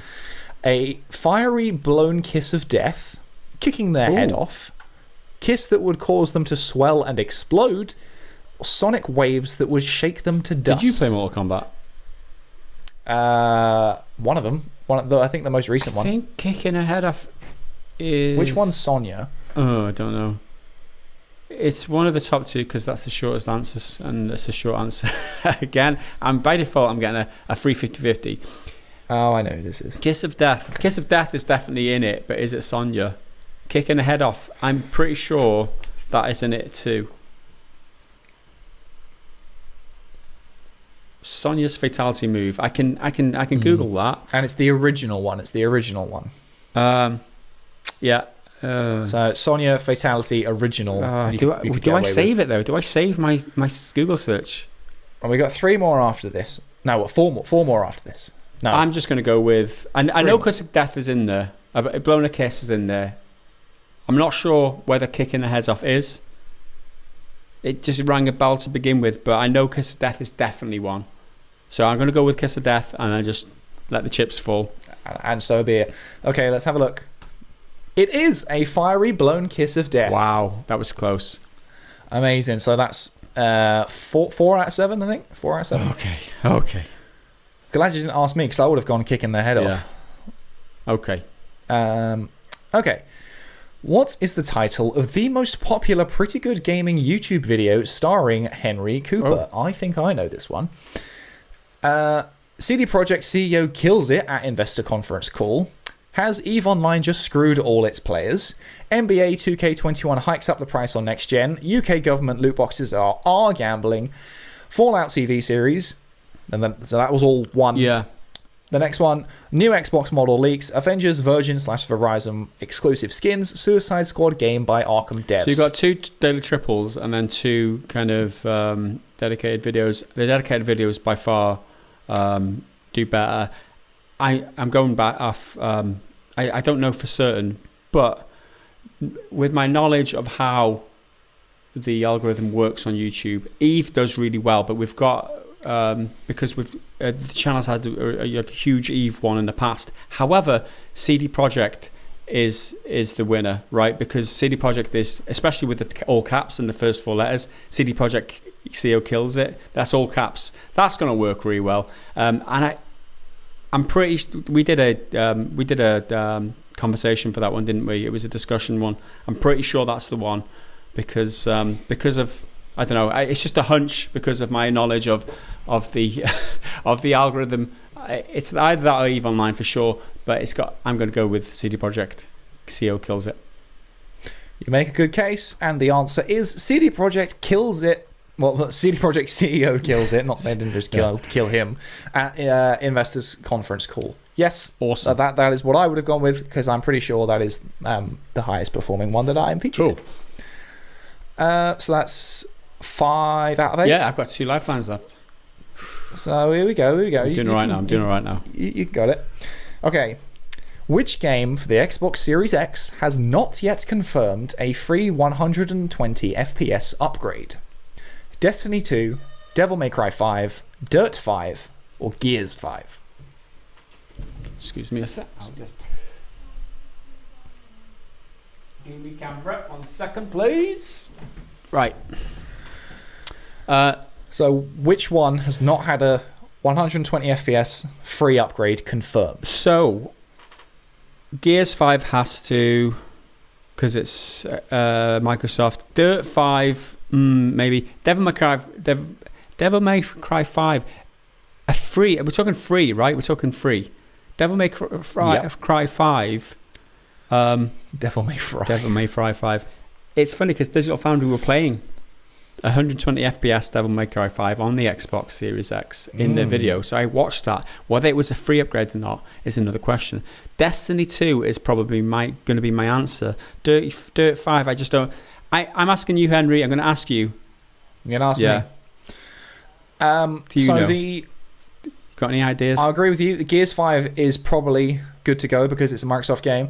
You said about Devil May Cry 5 with Digital Foundry. Yeah, that's probably good to go with the 120 FPS. Dirt 5, I saw with the IGN Xbox thingy, and they said that it could do 120, but you'd sacrifice some resolution, and I haven't seen anything about Destiny, so that would be the one I would go for. Okay, we're going to go for Destiny, and if it's wrong, we're blaming you. Very fair. The answer is Devil May Cry 5. You are joking. The rest are offering 120 FPS upgrades for free. Well, it goes to show, doesn't it? What do I know? What does Digital Foundry know? Well, perhaps it's Devil May Cry 5 Standard Edition can't do it, but maybe the Special Edition can, because they're like reselling that as the next gen version. Yeah, maybe that's what it is. It has to be that, right? That's got to be it. Ugh. Okay, so what? I can't remember what you're on now. 5 out of 8, 9. 5 out of 9. Oh, golly. Come on, you got to break even. Which game holds the world record for the longest cutscene in a video game? Oh, God. Quantum Break, Metal Gear Solid 4, Detroit Become Human, or Death Stranding? I've got a hunch it's Metal Gear Solid 4 because at the end of the game it's not like an hour or whatever. Metal Gear Solid. But I'm going to Google longest video game cutscene. Okay, longest. Very good. Video game cut scene. There we go. Yeah, cutscene's one word. You're fine. Metal Gear Solid 4. It says world record 71 minutes. Yeah, because it's like an hour at the end. I'm pretty sure people have told me that in the past. So I kind of knew that anyway. So it's a shame that I had to waste my thing on there. But I'm going to say Metal Gear Solid 4. And the answer is Metal Gear Solid 4 at 71 minutes of uninterrupted cutscenes. You are absolutely right. 6. I mean, it wasn't that bad. It started bad. It was over half. It's still not over half, highly rated as the Xbox Series X by IGN, but so be it. I'm not shit. I'm not amazing. I'm pretty good. I got 6 out of 10. Nah, 7's pretty good. You ain't pretty good. 6/7's pretty good. What is 6 then? Well, you're not /7. You're just 6. Well, what's 6 then? If 7's pretty good, it's I. It's I. Gaming hasn't got a ring to it though. So no, it doesn't, does it? I saw saw one of the classic dickhead comments the other day, which was pretty dumb gaming. Oh, that was one of my ones I was going to read. A good one. Yeah, pretty dumb gaming. No. Lol. I mean, yeah, like we haven't heard that like a million times. Pretty dumb. I mean, pretty creative. Pretty great Anywho, comment. right, so let's move on to the rest of the questions, because I feel like we've been chatting for ages Yeah, already. we certainly have. That was excruciating quiz for me, but thanks as always to Metalshark for the quiz. And try and make him harder for Henry next week. Or am I in the hot seat again because I did so shit? And if I am in the hot seat, don't try and make the answers like longer so I can't deduce from the size of it which one of the questions it is, because that would just be harsh on me. Now the answers have to all be the same amount of characters. That's the rule. Well, no, you can have the answers whatever length, but just the one that you've blanked out, you've got to make that a bit longer. So we can't kind of measure them all up. Anyway, well, let's move on to the other questions from the community. So Tons has the first one, and it reads as follows. Okay, we have had quite a lot of what is your favourite game variations, so I thought this would be fun. If you wanted to punish someone you don't like, what game would you let them play until they break down crying? Must be a real game, not a ROM hack or a flash game. What game would you make them play until they break down? Depends what friend it is, right? Well, punish, so it's not friend. It's if you want to punish someone. I mean, this might sound a bit silly, but I don't play bad games. But you know, like, you don't choose to play a game you don't like, so I don't have that broad of a repertoire of games that I torture people with. But the most obvious answer would be something like really hard, like a Dark Souls or something like that. But like, am I allowed to stipulate that it can be on like a really, really shit system, so the frame rate's dog and it's full of bugs? The original Xbox pre-patch. You know, go Demon Souls, because that's probably going to be jankier. Yeah. The original Demon Souls. If we were punishing each other, then we'd choose that for certain. But a lot of people like those games, right? So you can't really. None of my friends do. Games which are just excruciatingly bad. Yeah, we don't play any bad games. None that I can think of. I just use something like, I don't know, an EA sports game, just like Madden or NFL, something like that. I don't know, something that there's loads of microtransactions in, like a premium game. Or find something which is going to offend someone, like if they're an enormous, I don't know, like massive homophobe, put Last of Us in front of them, or if they're Russian, make them play that Call of Duty one where they changed history and made America look like the heroes of it, when in reality it was Russia who did it. I can't remember, whatever. Yeah, find something that they will find fundamentally offensive. Thanks for the question, Tons. Okay, next one is from Angry Hobbit. More Cyberpunk questions this week. What unusual or original feature would you like to see the game include or even implement in a later patch? Personally, I'd love to see the seasons change in Night City. Snowy winter, so other than the visual aesthetics, your car would slip on the icy patches. Summer could see the Badlands go more sparse, perhaps wildfires could spread around. Or maybe go the other way and make a seasonal beach party area with a quest line. Good. Quite like that idea. I quite like snowy Night City. It could be pretty cool. But my main one, I do have a feeling that they might do it, because they were thinking of it originally, is like a third-person mode. Or a third-person cutscenes or whatever, because we've seen it go the opposite way with like GTA implementing first-person, so I don't see why they could put that back in. I feel like this is, because they've had to cut a number of different features. I mean, I'd go with... reasonable to assume that they might try and put some of them back in after launch. I'd go with flying cars. Like flying cars, cars that you can fly yourself, obviously, or customizable cars, because they took that out as well. Really? I think you can. They have paint jobs, but like I don't think you can change it or upgrade them or anything. Yeah, I'm fine with that. I'm fine with that. Anyway, thanks for the question, Mr. Angry Hobbit. We're all getting more excited. It's only months ago until Cyberpunk, until my 40th birthday. It's supposed to be only 5 days, but it's a little longer. Yeah, let's now. not dwell on that. It's coming out on my birthday, so that's good enough for me. Oh yeah, it's definitely coming out then. Definitely coming out on my birthday. I'll stake my life on it. Oh dear, that's on camera now. I'm doomed. Next up, Cloney again. Oh no, it's his first one. How do you feel about villains in recent games? I have skipped out on a lot of games and didn't play a lot of single player, partly because I'm dumb and cling to some MMORPGs that I play since childhood, partly because they don't grab me. But the older I get, the more I realise that many games out there, single-player experiences, and especially fantasy games, have very tropey villains with single-minded motivations. Don't get me started, man. You actually hit the nail on the head there. He carries on. Sauron wants to destroy everything. Deathwing is mad and wants to reign in the rule of the old gods, Cthulhu, basically. CTOS and the company behind it want ultimate control and power, and even the enemies in games like Ghost of Tsushima have one goal: to destroy you and end your way of life.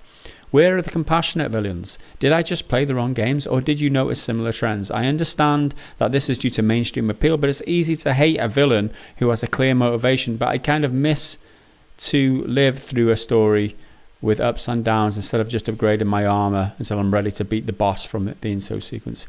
I understand what you mean. It's more about, it's like the appeal, and movies and TV shows are exactly the same for me. If the motivation of the villain is just simply kill everything, own everything, then I just don't engage. I need to feel. It's like Game of Thrones did it for me. Like, it's that Jaime Lannister thing, right? Jaime Lannister is the biggest bastard to begin with, and then like 4 seasons in, they did the old switcheroo, and you want the guy to not die, and it's like, how did they do that? Like, he was the biggest arsehole in the whole thing, and now I'm rooting for this guy with the one hand.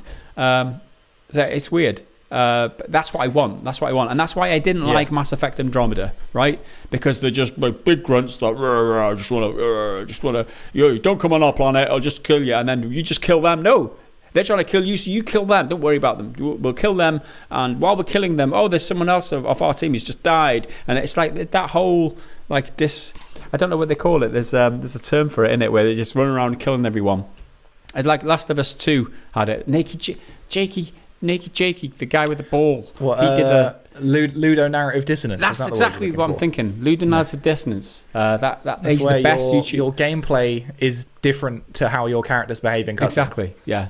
It's a Naked Jakey. That is the best YouTuber in. I've really got into him recently. He's amazing. He's so good. He breaks down every reason why. I mean, kind of like that. Yeah, I get it. Although, I think of all the things we can criticize Last of Us 2 for, it's not that that they're not trying to make us understand the villain in that. I think a really good example of a good quote-unquote villain would be Joel in the first one, because an argument could very easily be made that he is the villain of the story. I mean, you could very easily argue against it, but I think for that reason, that makes him so good. Yeah. You know what I mean? That's kind of true. But in recent memory, the best video game villain who is an actual villain, who does, villainous things, has to be, at least in my opinion, Dutch from Red Dead 2. Yeah. Because he's a guy who you watch him make terrible decision after terrible decision, but he's got a plan. I've got a plan. And you want him to kind of snap out of it, because there is a good man somewhere in there. He's just incredibly greedy and self-serving. But touching on Sauron there, Sauron's one that I am mixed about, because Sauron is very kind of one-dimensional, but that's because he's not really meant to be a proper character. He's meant, because it's an older story, obviously. It's from, what is it, like the 30s, The Lord of the Rings, I think? He's more of a metaphor than anything. Like, he's not meant to be an actual character. So I think treating him as such is perhaps a disservice to the point, but as a character, he is a bad character, but he's kind of not supposed to be. He's meant to be a metaphor for like all evil in the hearts of men and this corrupting influence and war and how it's all the worst thing in the world. But yeah, I just want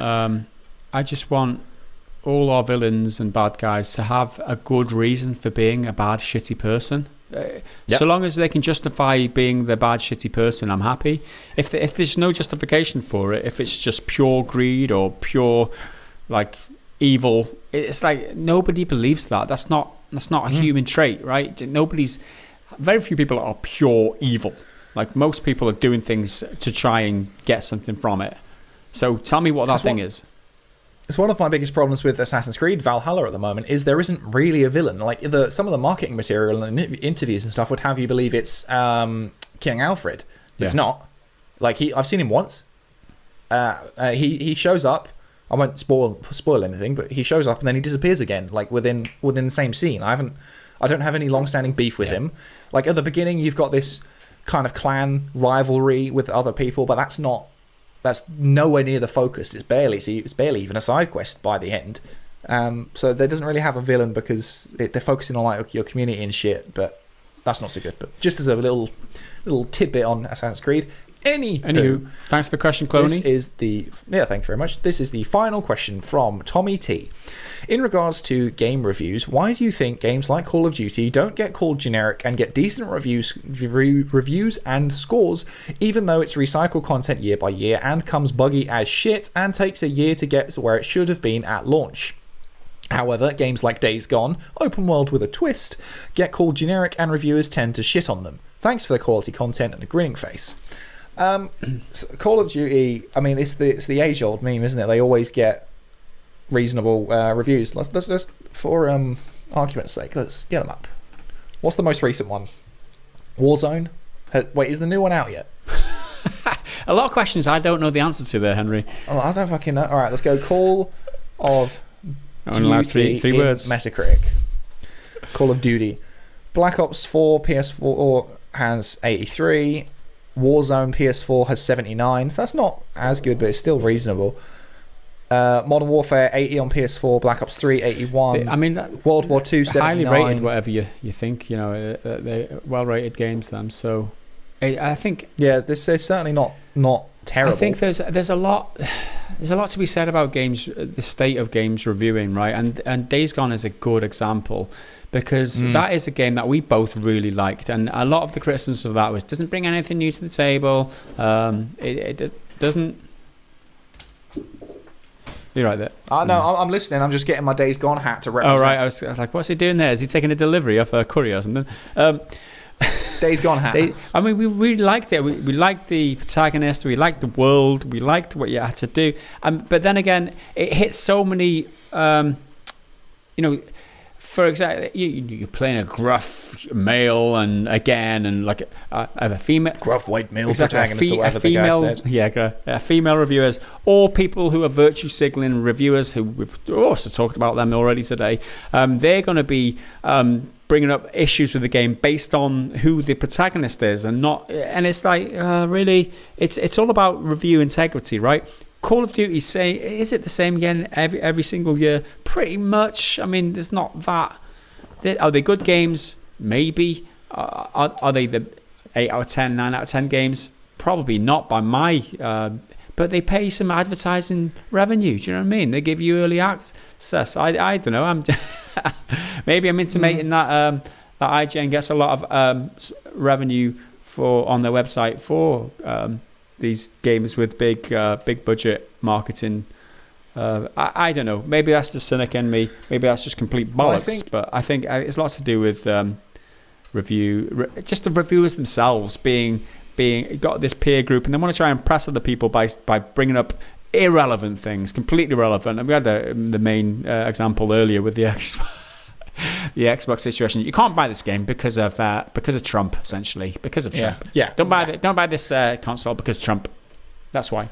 Well, the thing is, he even brought up at the time of writing, it looks like Biden's going to get in. It was like, well, what are you bitching about? That's the bloke you want. Like, anyway, we're past that.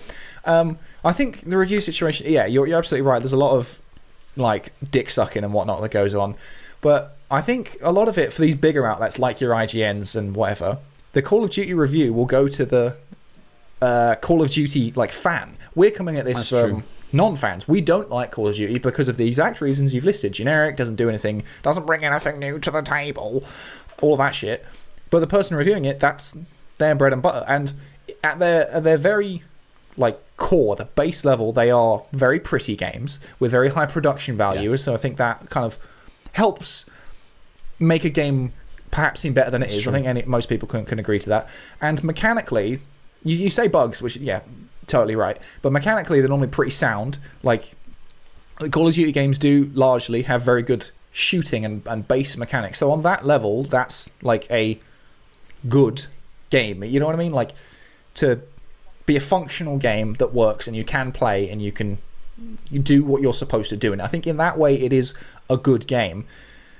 But you're absolutely right. They get these much better review scores, and they don't get they don't get as much heat as another game would. Like if you took Call of Duty off the box, it would probably get like some serious abuse from some of these reviewers. But it's just a shitty situation. I mean, always dig out through the reviews and find a reviewer who resonates with you, and pick out the points in the review that you identify with too. Don't just don't look at the number. The number means objectively. Shit. Most reviewers don't like it. Reviews in general mean nothing. Reviews mean nothing. Find someone you trust, whose opinion you trust, whose opinion you align with, and listen to what they say about it. Yeah, and it's important to consider biases, and I don't mean get rid of them, because every reviewer has bias. Like if I reviewed a Call of Duty game, as I said, I come at it from the perspective of someone who doesn't like Call of Duty. That's my bias, and that's it. It's your responsibility to kind of tell people that. Yeah, and influence too. So if you've been treated well by Activision, or you've been wined and dined or whatever, you've got to disclose that. Like, and that has to be part of how you talk about the game. It's like, yeah, they treated me well. They're nice people. I know the people who worked on this game because I spoke to them, and therefore that has to, that's got to have influenced what I'm going to say about this game. Anyway, it's a tricky one. Anywho, that's it for the questions this week. Thanks to everybody, as always, for asking your questions on the Discord. If you want to get access to ask us questions for the next week's podcast and get a shout out at the beginning of this section, head over to patreon.com/prettygoodgaming, or just join on YouTube as a member. And now it's time to move on to, we don't have a triggered fanboy this week, so we're going to do the dumbass dipshit of the week. Right, Henry, do you have the dumbass dipshit comment of the week? I do.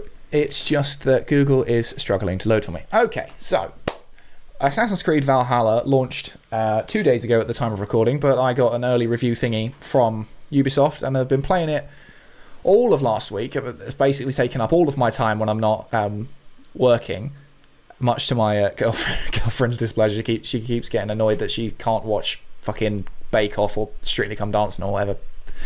But I hadn't finished it by the time the embargo went up. So rather than doing a full review, and I fucking stressed multiple times in the video, this is not a review. I said it at the beginning and at the end and in the description and as the pinned comment. It's not a review, it's impressions. That's why it was very casual. I was even on camera and not on a podcast. It was a miracle. But obviously a couple of people, that they still get upset. But this person was the best example of it, because he kind of shoots himself in the foot in his own comment. So this is from P. Ramirez. Lol, it looks like someone went to bed with Ubisoft. I don't know who Ubisoft is. But, okay.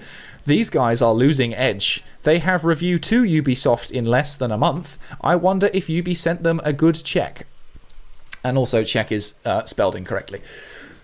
So, we're being accused of paid reviews, because I've played 2 Ubisoft games, or sent 2 Ubisoft games, within the space of a month.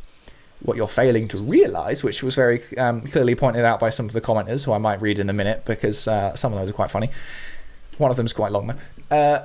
Is they released 2 games within a month. Watch Dogs came out on the 29th, I think. Yeah. And the embargo was on the 26th, so I published my review on, I think, the following Monday, because I was away, or some shit like that, but yeah, recently.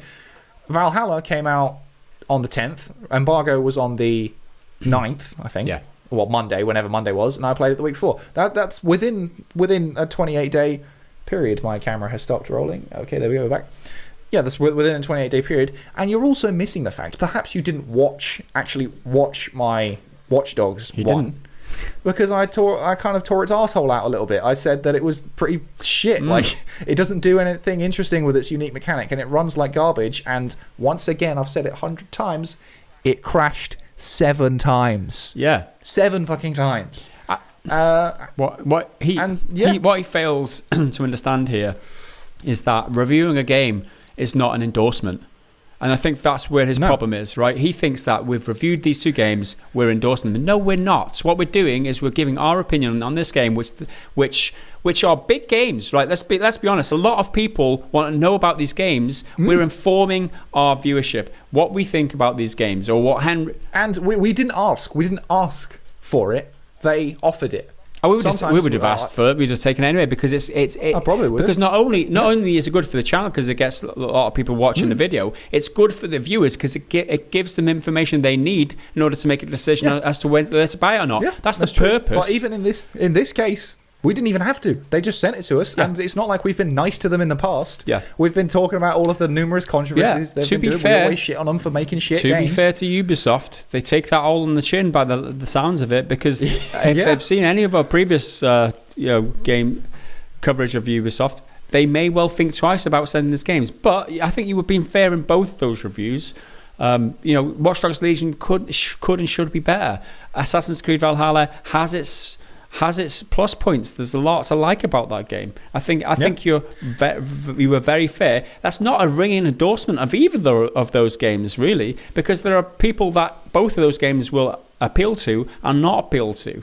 Like someone might watch both those reviews and think, nah, these games are not for me. But that's your job as a reviewer to have a good representation of the game in the review, so that people, or the impressions video that he did for Valhalla, so that they can understand whether they want to buy it or not. That's the point. It's not about taking money off Ubisoft, and that's just it's just bullshit. I think people are too binary. You either have to come down hard on one side or the other, whereas I always try to be as balanced as possible. And so this leads into one of the more recent comments, which is someone called Carl Barbosa. I don't feel their reviews dishonest, just don't have strict standards. I'm like, well, again, this isn't a review, it's an impression, and it was based on questions that I got from Discord. Yeah. So if they don't mention anything that is like I'm massively negative on, then I'm not going to say it. Like load times, fucking hell, there's a lot of load times. I think I mentioned how performance in general is pretty shit. I commented back to someone in the comments saying, oh, should I wait until next gen or buy it now? So wait till next gen. Everyone's like shit at the moment. Yeah. So I don't really know what you mean by don't have strict standards. I was as... Well, to be fair, if it was a review, like the Watch Dogs one, I was hard on them as I am on anyone. But if it has good things, I'm going to say it has good things. And in general, I really like whatever this game is, Assassin's Creed Valhalla. I like it a lot. It's got its fair share of problems, but forgive me for liking a game. Just all that is this guy engaging his mouth or his fingers before engaging his brain. Well, the thing is, two people liked it. Well, one of them is him. One of them's him. And just one other person who has a thing against Ubisoft games or whatever. I don't know. Some people are stupid. But this guy is definitely our dumbass dipshit of the week. Well, for fun, I'm going to read out some of the comments back to him. So, Cowden, or Cowiden, all I know about you is you say righteous every time, and I love it. It makes me happy when I see you show up. Righteous back to you. He said, because two Ubisoft games releasing in less than a month apart, mate. Exactly. They fucking showed up at the same time. 7 likes on that one, so yep, nice. Then Cloney, you really went in on this motherfucker. I almost replied to him, but then I didn't, because I was like, well, I'll save him for a thingy. Cloney says, oh, bless your heart. You still believe in the Tooth Fairy as well? Do you really think this channel would even be looked at by giant corporations like Ubisoft to influence the masses? Or do you think Ubisoft pays reviewers just for publicity? Let alone the fact that poor Henry here absolutely, in capitals, trashed Watch Dogs Legion in his review a couple of days ago. Even before he got the review copy, he spoke out about being worried that the features won't hold up with Valhalla. Did you even watch the Legion review, mate? Seriously, as if Ubisoft would consider PGG, of all people, a game changer and pay them off for better quotes. 10 likes. You're fucking right. Yeah. Thing is, if they did pay me, which, just to be clear, in black and white, they did. They haven't. Just that's on the fucking table. They need to get a refund because they didn't get their fucking money's worth with the Watch Dogs one. Like, there you go. They paid for it. They paid for me to say nice things, but they I didn't say and nice if someone things. was paying for a review, you'd explicitly know that at the start of or paying for coverage of a game. Legally, you have to say it. You'd explicitly know that at the beginning of the video. This coverage is sponsored by. Something like that would be said, right? Like Henry said, that would be illegal. So we've done it in the past. I think we did Hearthstone, an expansion. It's a Hearthstone single player expansion. Yeah. And we didn't do a review for that cake because we knew it could never be an objective review if we were getting paid. So it was just like we played the game and give our impressions of it and give our honest opinions. That's what they wanted. So that's how it works, right? You have to say that at the very beginning, though. So, yeah, what a dipshit. Well, on a similar note, I've got one here, which I think it epitomizes a lot of how people view games these days, and YouTube and Twitch is partly to blame for it. This is from Kjartan Ofstad. Forgive me if I've pronounced your name wrong. This is the worst looking Assassin's Creed yet. This has to be a paid review. So, okay, once again, you're accusing me of being paid, but you're saying this is the worst looking Assassin's Creed yet. It's a game you've not fucking played. A game you have not played. And just to remind you, did you not fucking see how Assassin's Creed Unity looked when that launched? Yeah. I mean, that was very pretty in terms of graphical fidelity. Like, yeah, you are incorrect about that. But you haven't fucking played it. The worst looking Assassin's Creed yet. I feel like so many people watch playthroughs and Twitch streams and all that sort of stuff and make up their entire mind about a game. I'm not saying don't watch those things. Absolutely watch them. It'll give you an idea of what the game's like. If it's for you, if you think you might like it, 100% do that. It's way better than any fucking trailer you'll ever get. But you cannot base your entire opinion on this being the worst looking Assassin's Creed yet out of however many. There's been like nearly 20 odd now. I can't even remember. You cannot base your entire opinion on how it looks. That is disingenuous, and I feel like so many people do it. So many people. It's like, oh, did you play the game? No, I watched the playthrough. So you didn't fucking play it then, did you? Your opinion is invalid. And people will be like, oh, well, you don't need to taste the shit to know it's shit. That is true. But sometimes melted chocolate looks like shit, and melted chocolate is really, really yummy. So that is all I will say to you. Play a fucking game. If you're going to review it, play a fucking game. And also, on the topic of this game specifically, it's so long that I'm certain a lot of reviewers didn't finish it, just like I didn't. Many of them have disclosed it. They've done like reviews in progress, or they've reviewed it like past the embargo or whatever, which is good. But I'm certain a lot of them didn't. Because, I mean, you've got a lot to do. And you need to say, and then a few people commented saying, oh, you shouldn't need to finish it because it's such a long game. You shouldn't be expected to put 100 hours into a game. Nonsense. Like, you could play 15 hours of The Last of Us 2 and have a completely different idea of what The Last of Us 2 is. Exactly. You have to, as a reviewer, you have to play it from the beginning to the end, to at least until the credits roll, and experience all the game has to offer. And I feel like this is a particular problem in fucking user reviews, especially on stuff like Steam, where you get people who will do the 2-hour thing and then refund, which again, do it. It's a good way to get a demo. No one does demos anymore. Totally encourage you to fucking do that. Make the most of it. But then they'll publish a review. It's like 2 hours and you've got a full review. You may not like it based on 2 hours. Absolutely fine, my friend. I'm not going to force you to play fucking like The Witcher 3 if you didn't like it because it's long as shit. But you shouldn't be putting out a review. That's just true. Okay. Anyway, we've rambled. Yeah. I've rambled. You ramble away, Henry. You ramble away. What did we call it? Dumb fucking dipshit of the week. I've got another question. Let's move on. UMBR4. He says, stop using silly facial expressions in the thumbnails for the podcast videos. Your content is good enough to carry the channel. There is no need to debase yourselves by resorting to cringy clickbait. I disagree. I disagree. Although I do agree that the content is good enough to carry the channel. I do. Well, see, that's a very nice thing to say. Yeah, I like that. But do we need to resort to debase ourselves to cringy clickbait? Yes, we do. We operate on YouTube. This is how YouTube works. We're playing their game, right? We don't overly do it. These are faces we pull. I mean, that's. Well, you pick the worst possible face you can find from me, and I still think one of the other ones was better. It was. I put a vote. I put a vote in the Discord, and I said which of the cringy faces do you want me to use for Henry this week? And it was overwhelming. It was overwhelming. I gave them an option. It wasn't even me this time. It wasn't. You can't even blame me. Blame the Discord. Yeah, I mean, yeah. There you go. The Democrat. No, it's fraud. It's election fraud. Election fraud. Yeah, you can count too many votes somewhere, and you haven't counted. Yeah, there we go. Do you have another comment? I thought I did, but I can't seem to find. Oh, here we go. So this is from Michael Boyce. It's a pretty regular commenter, and I just thought it's an interesting talking point. I never get tired of hearing you say Foster's Fevers, Henry. I love it. And then 4 crying, laughing faces. And then someone comes in, Leo Renegade, what is Foster's Fever? And it's astonishing that so many people still haven't quite cottoned on. But to be fair, we did the explanation of that way back, like when we were still be able to see each other in person.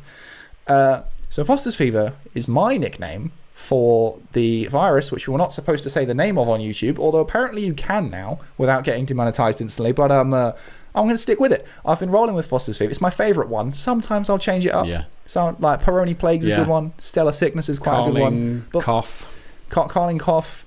But I think Foster's Fever is the most fun to say. It's just... And because Foster's is really shit. I don't know. Perhaps our non-British listeners don't quite know what Foster's is, but it's the worst beer you from can Australia, really isn't it? Foster's. Yeah, supposedly. Apparently, I went to uni with an Australian guy, and he said, we don't fucking touch that stuff. We just avoid it. My next comment is from KC Link, right? And this is an actually comment of the week. This was on last week's podcast. He says, only 30 hours, talking about when I was talking about playing Football Manager 20 for 30 hours in the last 3 or 4 days. Only 30 hours and only maybe 30. Can you even claim that you've played the game if you've played that nothing amount? And saying you played a lot when you play very little for... You played very little for Football Manager. Also, how can you claim 30 hours in Football Manager is an obsession when people put thousands of hours a year playing it? That's obsession. Anyway, still hope you had a lot of fun with it. And just that bit, what you put surprised me. I mean, I know what obsession is a... I mean, if I'm even going to defend it, because I probably don't have to, but obsession is a very personal thing, right? You know yourself if you're overly invested in something, and in spite of everything else going on in your life, you're spending too much time on it, maybe 30 hours in a week. That's a lot of time. That's a lot of time for me. A lot of fucking time. And if I say I'm obsessed with it, then you got to trust me. Don't say I'm not obsessed. Yes, it's not objectively a lot of time compared with other people, but it's 1 week. 30 hours over a year is not a lot. 30 hours over a week is a fucking lot of time. Think what else you could do with that 30 hours of time. It's a lot of time, 30 hours. Yeah. Just not that many hours in a week. Any number of things. Yeah. Yes, exactly. There you go. But he wasn't like hyper negative. Oh, no. He was just actuallying you. Yeah, he just actuallying me, yeah. Okay, so I've got one here, and it's on, I think it was Tuesday's video, which was about Mass Effect getting a remaster, which is great news. And this guy's commented very similar to this before. John Blaze, it was confirmed about 2 to 3 days ago. You guys are very late to every story. Now, there's always some fucking idiot who is like gets annoyed that we're late to things. But I always say we never get any fucking credit for getting there before anyone else. No credit. The other ones. No one was really talking about the Avengers one. Well, I say no one.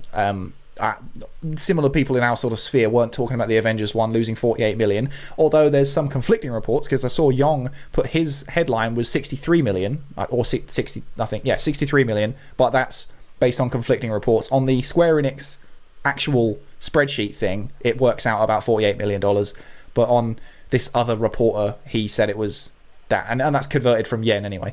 But this guy says we're late. Okay, so this announcement was made on, I believe it was Friday. In fact, I'll get it up on Discord because we were having a little chat about it. You're going to actually him now? Oh, yeah, because I couldn't have possibly done it any sooner. Now, where is this thing from? Oh, bloody hell. It's not going to be in this channel, is it? It's going to be somewhere else. No, yeah, it could be in... Is it in news discussion? It wasn't in main. It must be in news discussion. Where's Mass Effect? Where's Mass Effect? This is... There it is. Thank you. I was killing some serious time. Oh, and it doesn't have a fucking timestamp on Mass Effect. Right, well, we'll go to the Twitter and we'll see when exactly that was posted according to Twitter's timestamp, which is currently loading, and it's taking me to the fucking page instead of the tweet. Why is this such a pain in the arse? All I want to do is prove this dickhead wrong. Where's the fucking teaser trailer? You don't have to prove anything, dude. Right. Well, anyway, it was shared on fucking Friday at like 4 p.m. Some bollocks like that. At 4 p.m., I am finishing editing and probably stressing because I'm not going to get it done in time because Final Cut's been a little bitch and my laptop's screaming at me. Then it's the weekend, and I don't work on a weekend. Maybe Maybe I should be fucking grinding every day for this damn gaming news, but I'm not going to fucking do that. You have a day off and spend it working, you wiener. Then it was Monday, which was embargo day for Assassin's Creed Valhalla. So the earliest possible time that I could have covered it was Tuesday. And, like, what happened? So what if it's late? Like, it doesn't fucking matter. Like, if you still clicked it. That's what I don't get. Like, if you already knew the information, that was the main story. You had it in the title. You know, if you already knew the information, just be like, oh yeah, I've seen that. Why bother? Yeah, you know what I'm saying? Like, why would you just watch it again and then come in and say, you're always late? I'm not always late. I'm often late. And I think that's a disadvantage of being in the UK, because most of the video games industry is in the US, so it's done on US time. So shit is always shared at a time when I don't have time to like write it into a segment and then record it and edit it. It's normally after I finished or at a silly time. Well, but being in the, or like it happens overnight for us, and we have to get there in the morning because all of these American people can get there. But I don't give a shit about being too late. And the thing as well, I even put a top comment. I even put a pinned fucking comment saying, yeah, I know I was late or whatever. I know I'm late to all these stories, but I just don't care. There you go. Because I knew some dipshit would come along like, well, maybe you're not a dipshit, John Blaze, but you've commented the same sort of thing before, and you even retracted it back then, because I think I'd searched for it in the comments. Someone commented back saying, yeah, but I'd rather have a more full, thorough discussion than rushing it. And he's like, oh yeah, you know what, fair enough, I take it back. But you don't take it back. I wonder if you'll take it back this time. All right, let's. I think I've got one more comment to finish off. I think I'm exhausted. Jason Beneke. And this deserves to be read out. He says, yeah, the end segment, talking about the podcast, the end segment is my favourite too, because I'm just sick of you two knobs by the end, as you are of all of us. And then I don't even know what that emoji is. It's like the half smile and then kind of a look to the side.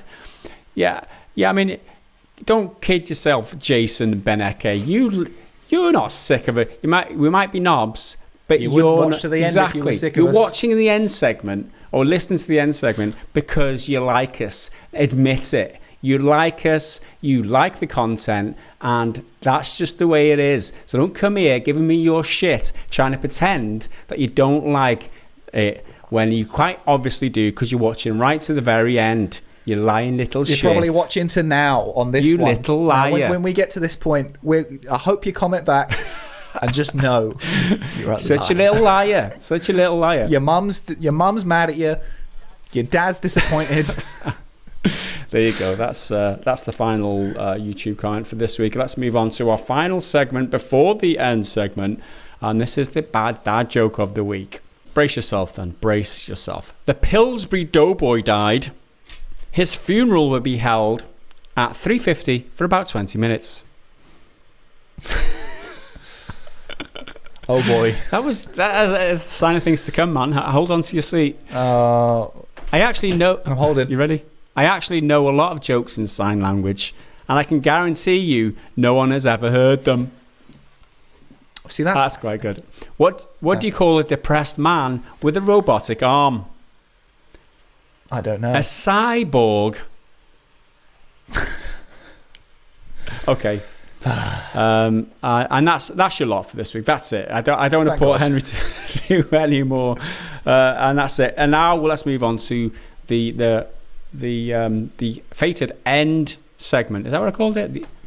Beneke or whatever his name is. His favourite segment. This is the end segment. That's it. You don't have to put up with us anymore. This is us saying goodbye and signing off for another week. Henry dropping all sorts of shit around us. There was my lens cap. There you go. So that's it. Thanks for watching and thanks for supporting as always. Pretty Good Gaming over on Patreon as well as the join button. If you do want to support us, we really appreciate everybody, especially the ones who watch the end segment, because you know more than anybody that we do struggle on YouTube. So we really appreciate everyone who does take the decision to support us. And that's it. Thanks for watching. We'll see you again next time. Thanks Henry for participating.